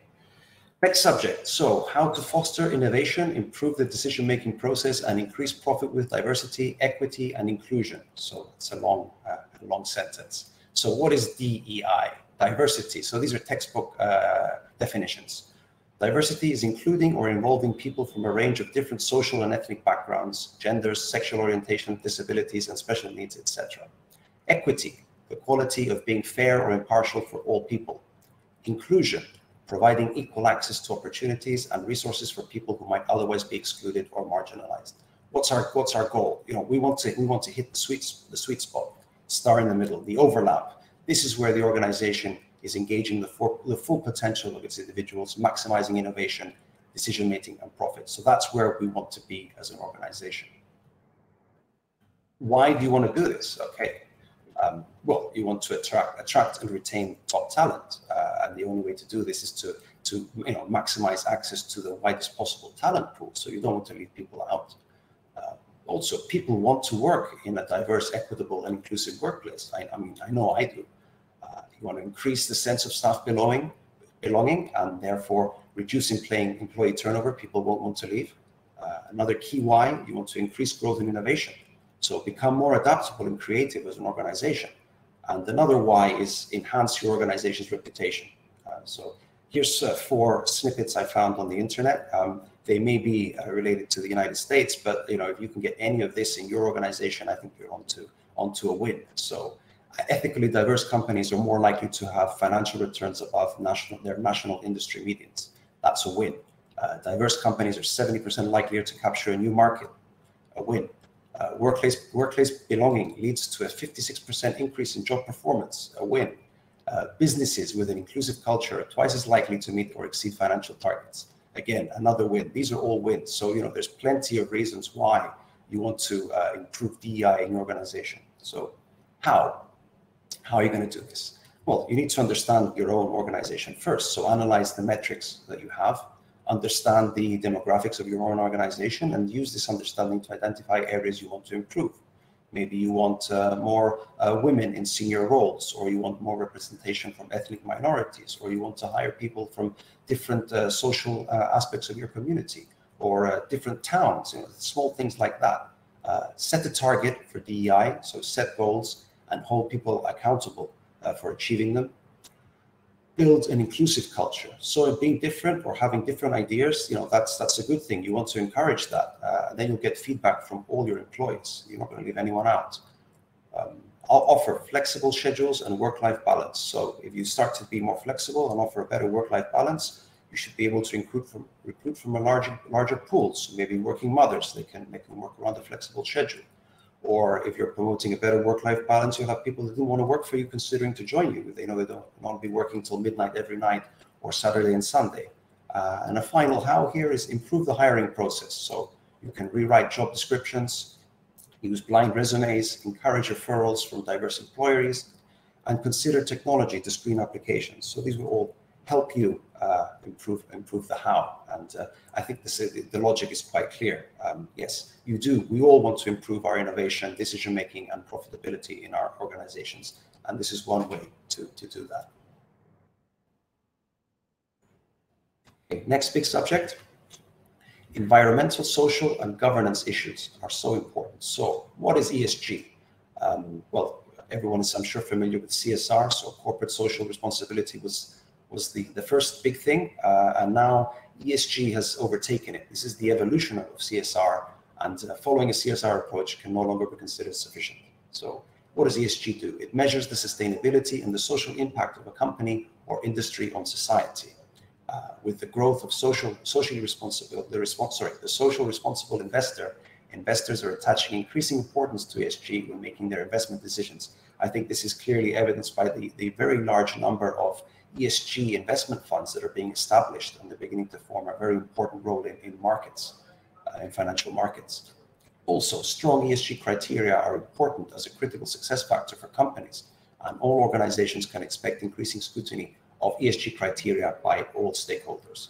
So what does this encompass? I mean, okay, environmental, that's something we're all quite familiar with. So again, sustainability and protecting our environment, climate change, carbon offsetting, energy use, pollution, waste management, recycling, social impact on society, governance, how the organization is run.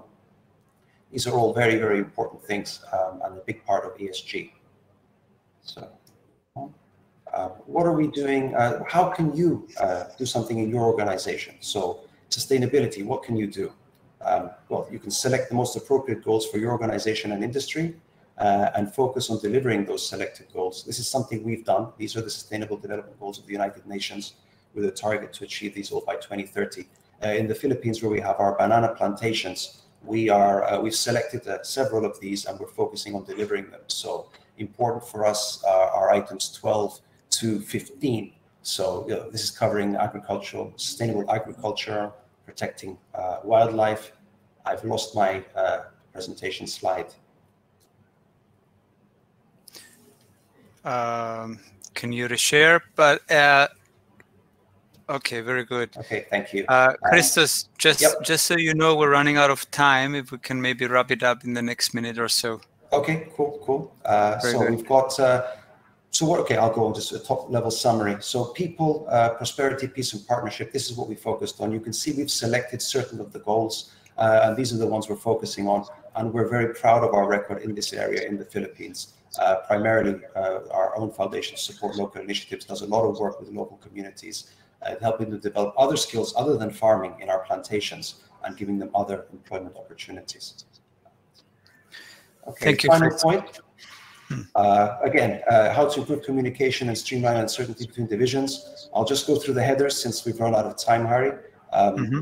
Okay, calm and reassuring. Now, look at how what your organization did or what you did during the when COVID hit us about 16 to 18 months ago. So how did you react? How did your organization react? And how many of these things do you feel that your organization was able to achieve? So providing calm and reassuring leadership, frequent and regular communication, goal alignment, trust and report with your employees, being honest with them, telling them when you don't know the answer, giving them bad news, making yourself available, being positive. You know, you really need to be positive because if you're not positive, then that's going to rub off on your teams and your divisions, and they're going to know that something's not, something's not right.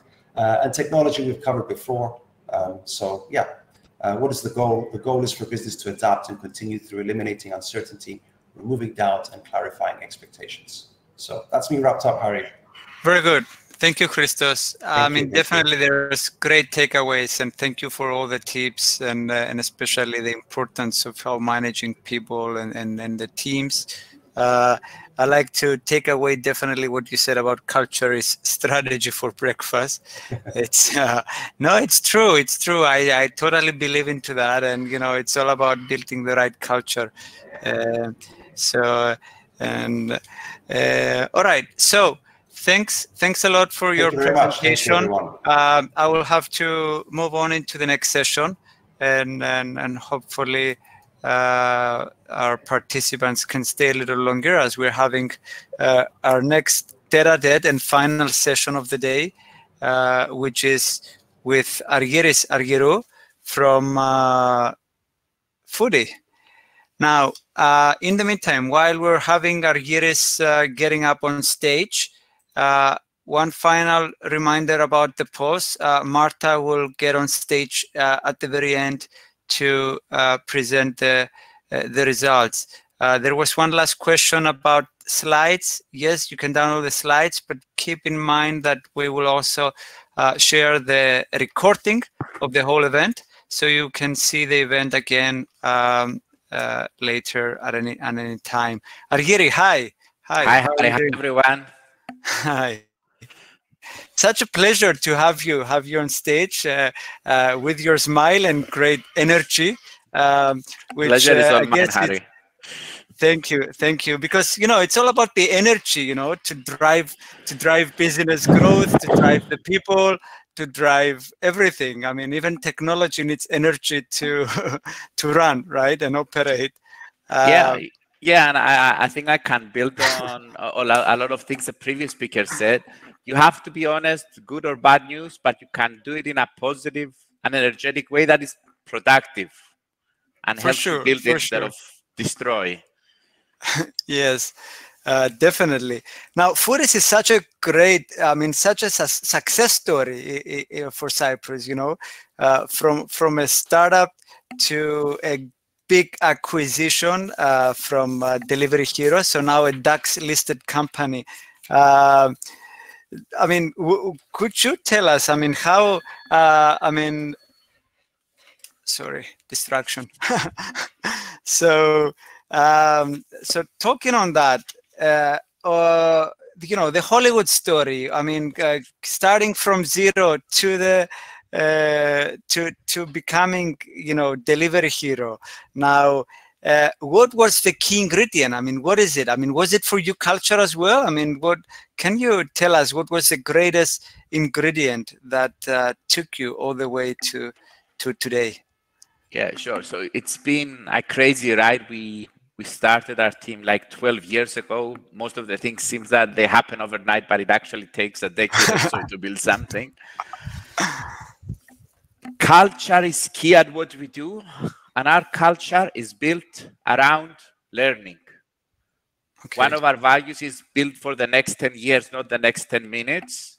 And if you're building for the longer term, you're always building for the highest standard, and you always focus on learning. You don't really focus too much on what will be the extremely short-term result. You focus on how can I take advantage of exponential learning at a personal and at a team level so that I can build something that is 1,000 times better.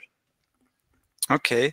And you started from nothing. I mean, you were a startup, and basically, if I'm correct, I mean, correct me if I'm wrong. You were competing Delivery Hero, right? I mean, at the beginning, but now you're, I mean, most probably with a lower budget. I mean, tell us about, you know, the experience. I mean, I'm sure the participants want to get a feeling of how was that like. Yeah. So we decided to launch Foodie. 3 years after we formed the team, and we built At Your Service, which was our first startup. Okay. And we decided to pivot onto this. When we made the decision, we had 0 competition. And on the day we launched, we had 11 competitors, one of them being Delivery Hero. So the first few months were absolutely crazy. We had to go from 0 to taking over 70% of the market at the 6-month mark. And that was essentially 100 small battles that we were lucky enough, and we had the team. We had the team in place working together for many years that was there, strong and ready to fight and win most of them. And that's essentially what's differentiated us and helped us get that early lead, which is crucial in technology. Okay, very good. So, but 3 years you said you've been spending until you launched. So there must have been a lot of work. Can you get into more details on that? I mean,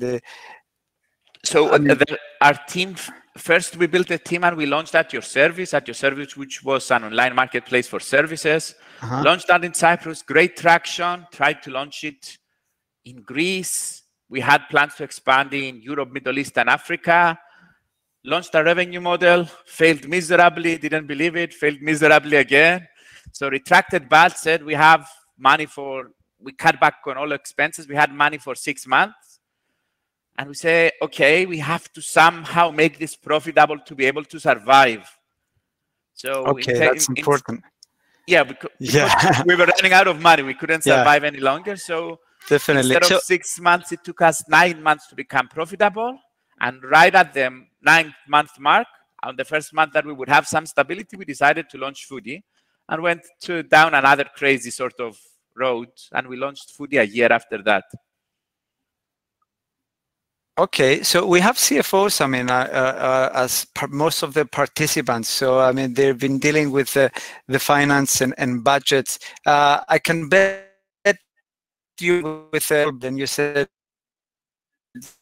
you know, becoming profitable challenge. What about after you launch Foodie, but still growing? I mean, could you explain the difference of growing in size and revenue rather than growing in profitability? I mean, how that does compare into today's model where you been acquired by Delivery Hero? Yeah, that's a great question. I think we had the same challenges in the first few years of Foodie that we're having now, it's always a challenge on how much should I be investing in growth of my business and in launching new things, which are always loss-making, Okay. and how much should I try and push profitability or building a healthy business. If you're never building profitability, you're never sure that you will be able to then build on that. You have to build profitable unit economics at any point. So you need to build profitable and proper unit economics from the beginning. But then if you're slow, or if you don't take any risk, competition comes in and they invest. And they're willing to invest, even in the Cyprus market, they're willing to invest 2, 3, 5 millions to launch new things. So it's always a trade-off between building firm fundamentals, but launching things first and growing as fast as you can. So if I take one piece that you said about, keep investing so you can improve, grow, but increase profitability as well. What is it that you kept investing all these years? What is it? I mean, is it tools? Is it technology? You did already mention about the people. It's everything. Obviously, can you give us some tools? Yeah, the biggest investment is always the team. Then you build in launching new services, like we went from restaurant to supermarket and grocery to delivering everything, and we've built our own fleet to make that happen. So these are investments that are sort of expensive to do.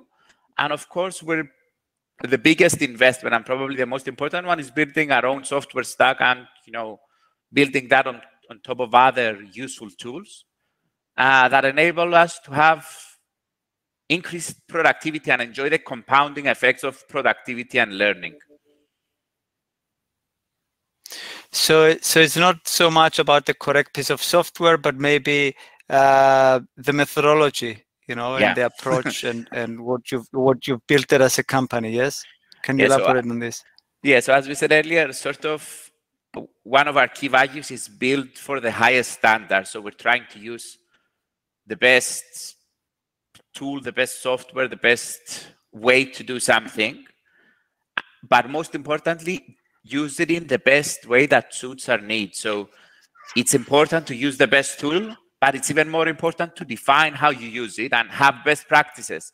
As the previous speaker said, where do you use this tool? Where do you send an email? When do you assign tasks? When do you use common files that we all add our input to? And when do we use messaging? Building your own sort of internal best practices on how and when to use each tool is really invaluable. And again, its effect compounds over time. It has a small effect when you're 10, a bigger effect when you're 50, and a much bigger effect when you're 150. Okay, so when we talk about software, and it's good that you mentioned this, we don't mean about the technology that is running the Foodies platform, but we're also talking about tools, about your own internal collaboration with people, right? Your teams, and how they're actually developing and building the business, yes? Yeah, everything. The most important thing we're building, that's what we always say, is the team. And we're trying to build the most efficient methods to communicate that give space and time to team members to produce high value work, very deep work, valuable work, because otherwise communication gets in the way and all you end up doing is exchanging messages and having meetings which are meaningless. We want to use technology to improve communication as much as we can, to allow space and time for team members to think and to do deep work. Okay, so this efficiency is what creates better success, I suppose, right? Creates maybe faster growth, yes? Yeah. The efficiency of the communication creates better results, innovation, time in the market. And you have more information, which means you can make better decisions, act faster, and you can have more people thinking and working on the same thing, because communication is not a burden, it's not an overhead that the more people you add, the more difficult it becomes, but it's something that is sort of managed properly. Okay. if we were to advise the audience, because maybe they're coming from companies that they're used to a specific culture or specific communication tools or methods, maybe they're just used to talking on the phone or having meetings or just exchanging emails, which, you know, emails for me as well, it started becoming, you know, I don't know what I should call it, but a pain for sure. A burden, yeah. A burden, yes. It's like another part-time job, you know. It's like I have my job and then I have a, you know, another job just to do emails, you know. So how this, I mean, how these companies can transition to what you're saying as, you know, better and more effective ways of communication that will streamline development, that will streamline business growth.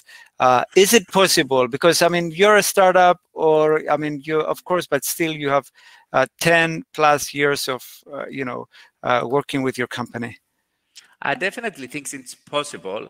Obviously, every team has to understand what the challenges they face at that particular time and focus on the correct challenges, not solve, you know, challenges that are not important to them. But once you do, try and build the solution for the highest standard. Don't say, no, the team will not do that, or this is too complicated. Find a solution, build it in a way that it's easy to follow. If it's too complex, maybe then you can build a better solution. And then, you know, get the whole team on board and have the whole team use it and then continuously improve it. And once you do that, go find the second most important process or software or whatever is keeping you behind and go and improve that. Build it for the highest standard again, not on a way that everyone can do it easily. Don't build for the least amount of change. Build for the most value.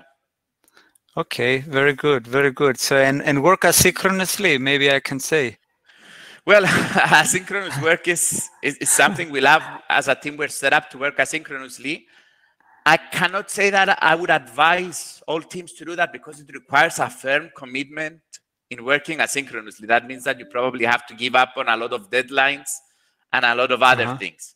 But if you manage to work asynchronously, you give people the space 2-3 hour stretch of times that they can think. Again, they can understand a problem in depth. Not everything can be understood in a 15-minute meeting or in a 60-minute meeting. A lot of the times you need to dive deeper into something, understanding and find better solutions. And if you're able to do that, you have built a team that builds better solutions. Yes, for sure. What else? I mean, building a team and keeping them motivated, it's probably a challenge, right? It's probably another part-time job, yeah. just to, you know, chase your team and make sure that they're motivated, make sure that, you know, they're looking the best, because you're the founder. I mean, you're working as if it's your own, but how do you actually help your team feel the same and keep them with you and make sure that, you know, they have the same objective for the company to succeed? It's exactly as you said. It has to be their own. They need to have ownership. The best way to achieve that is to actually listen to them. So say, this is how our team works. You can improve it. You can lead the way in improving our team in any direction you believe is best. So many people do that, but then when they have suggestions, they don't evolve the team because obviously evolving in one direction has trade-offs. No, you have to really be willing to evolve the team if that's in the right direction as fast as you can. And of course, there are many ways that you can align the interests of the team. The simplest one for startups being give actual shares to team members. So on acquisition, all team members had at least one share in the company. So they were actually owners. This is, I mean, I'm glad you mentioned this because definitely this is an important tool, and we've started seeing this even from, I mean, huge big tech companies, I mean, all around the world, and it's actually important and to give back to the team for sure. You also mentioned about honesty earlier. Can you elaborate on that? Because I also feel that being transparent and keeping the team has been informed of the, let's say, the strategy of the organization, of what's going on. I mean, keeping them in high level informed Can you tell us your views on this? So being completely honest and transparent is a huge pain in the ass in the short term, because it opens up so many conversations. It's if you're honest, then you have to explain things, and then you understand that you're also doing mistakes. But that's very helpful because you open conversations and you can learn, and that's part of the value. The big value, though, comes that if the whole team believes that we're being completely honest and transparent here, then they start believing the team 100%. They're not second guessing, what if that happens? What if there's something that we're not learning about? And that's a superpower for our team, because if they believe that we will share everything honestly and transparently, then they believe the team. They believe 100% in what other people are doing. It a sort of politics, which is a modern sort of day burden. Politics go out of the window if you have full honesty and transparency. For sure, for sure. I totally agree, and I love the fact that you said it's a superpower. You know, we're superheroes, to be honest and to be direct, guiding each other and trying to improve. I totally agree. And this is actually what links to what you said earlier. It aligns everyone to the same direction, and putting them on the same culture. I mean, towards an effective strategy. That's for sure. That's for sure. I mean, you can only push or pull people so much. It gets inefficient very quickly. You shouldn't be pushing or pulling anyone. Everyone should be heading in the same direction. For sure. Yeah. Everyone both pushing and pulling each other. Yeah. Is there anything else that you want to share with us, Argyri? I mean, I really am enjoying our conversation. But we're really running out of time as well. But let's spend another maybe a minute or so if there's something we want to share with the audience. Thanks, Ari. It's been a pleasure again. I would go back to the initial point. If you're building for the longer term, which is difficult to do, but it's really the only valuable option. If you're building for the longer term, you should be looking for opportunities for exponential learning, exponential earning. So any investment you can do today that you will enjoy a competitive advantage because of the exponential improvement that you will get over the years. If you do that, it's tough setting it up at the beginning, but then you enjoy so much benefits that again enables you to grow faster and to do everything better than your competition. Yes, I agree. Keep investing internally. Keep. I mean, it reminds me what Dimitri said also from IKEA about competence sharing, and you know, he talked about the portfolio management of actually the employees and being cross-functional. I mean, for sure. All right. Thank you, Argyri. Thanks a lot. I mean, it's been such a pleasure. We hope to have you again. And good luck. I mean, keep growing. Thank you very much. It's been a pleasure. See you soon. Thank you. Thanks a lot. Bye. All right, everyone. We lost Harry. Just a quick note while Harry comes back on stage. Very big thank you to everybody for participating today. We had great insights. Harry, sorry you dropped off there for a second. Yeah, someone kicked me out. I just wanted to say a quick thank you to everybody for staying on. I know that there is an element of webinar fatigue, but I must say that the tangibility of these great minds from all over the world for 2 hours of their time is still a huge benefit of online events. So although we're very much looking forward to hybrid events, face-to-face events, I must say that I really enjoy the opportunity to hear so many different views from all around the world and just having this accessibility to these amazing minds.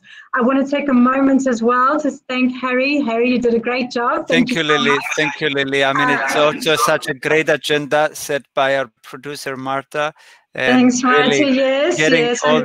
all these people on board today, and such a, you know, short and sweet, lovely afternoon. I think it's a success, and I hope to see these events keep going. both physically and as well as online, because I mean it's always gonna stay being effective to have these short webinars, you know. And absolutely. And just, yes, thank you to our audience for sticking around. I know they're dropping off now, but thanks so much for everybody for sticking around. And yes, of course, geez, everybody, our contributors, our speakers, RCB for powering this event, and for all our contributors. We'll play a short video to end from one of our supporters. I'm going to hand over to Marta. She's got the poll results up there as well, which she shared. But thank you to everybody. It was a really great event, great insights from our speakers, and truly insightful knowledge sharing today. So thank you so much. Thank you everyone as well. You see the results. So yeah, we have the winners. The main opportunity is definitely digital transformation. The skill is like being adapted decision making and adaptability. And the main challenge, we have becoming more agile. Thank you so much. Hope you had a good time with us. Thank you all. Thanks a lot. Lily, you are on mute. Sorry about that. So a quick thank you to everyone. Just a quick short video from us, and we're closing for the day. So thank you, everybody. Thank you. Have a great rest of the day. Thank you so much. Thank you.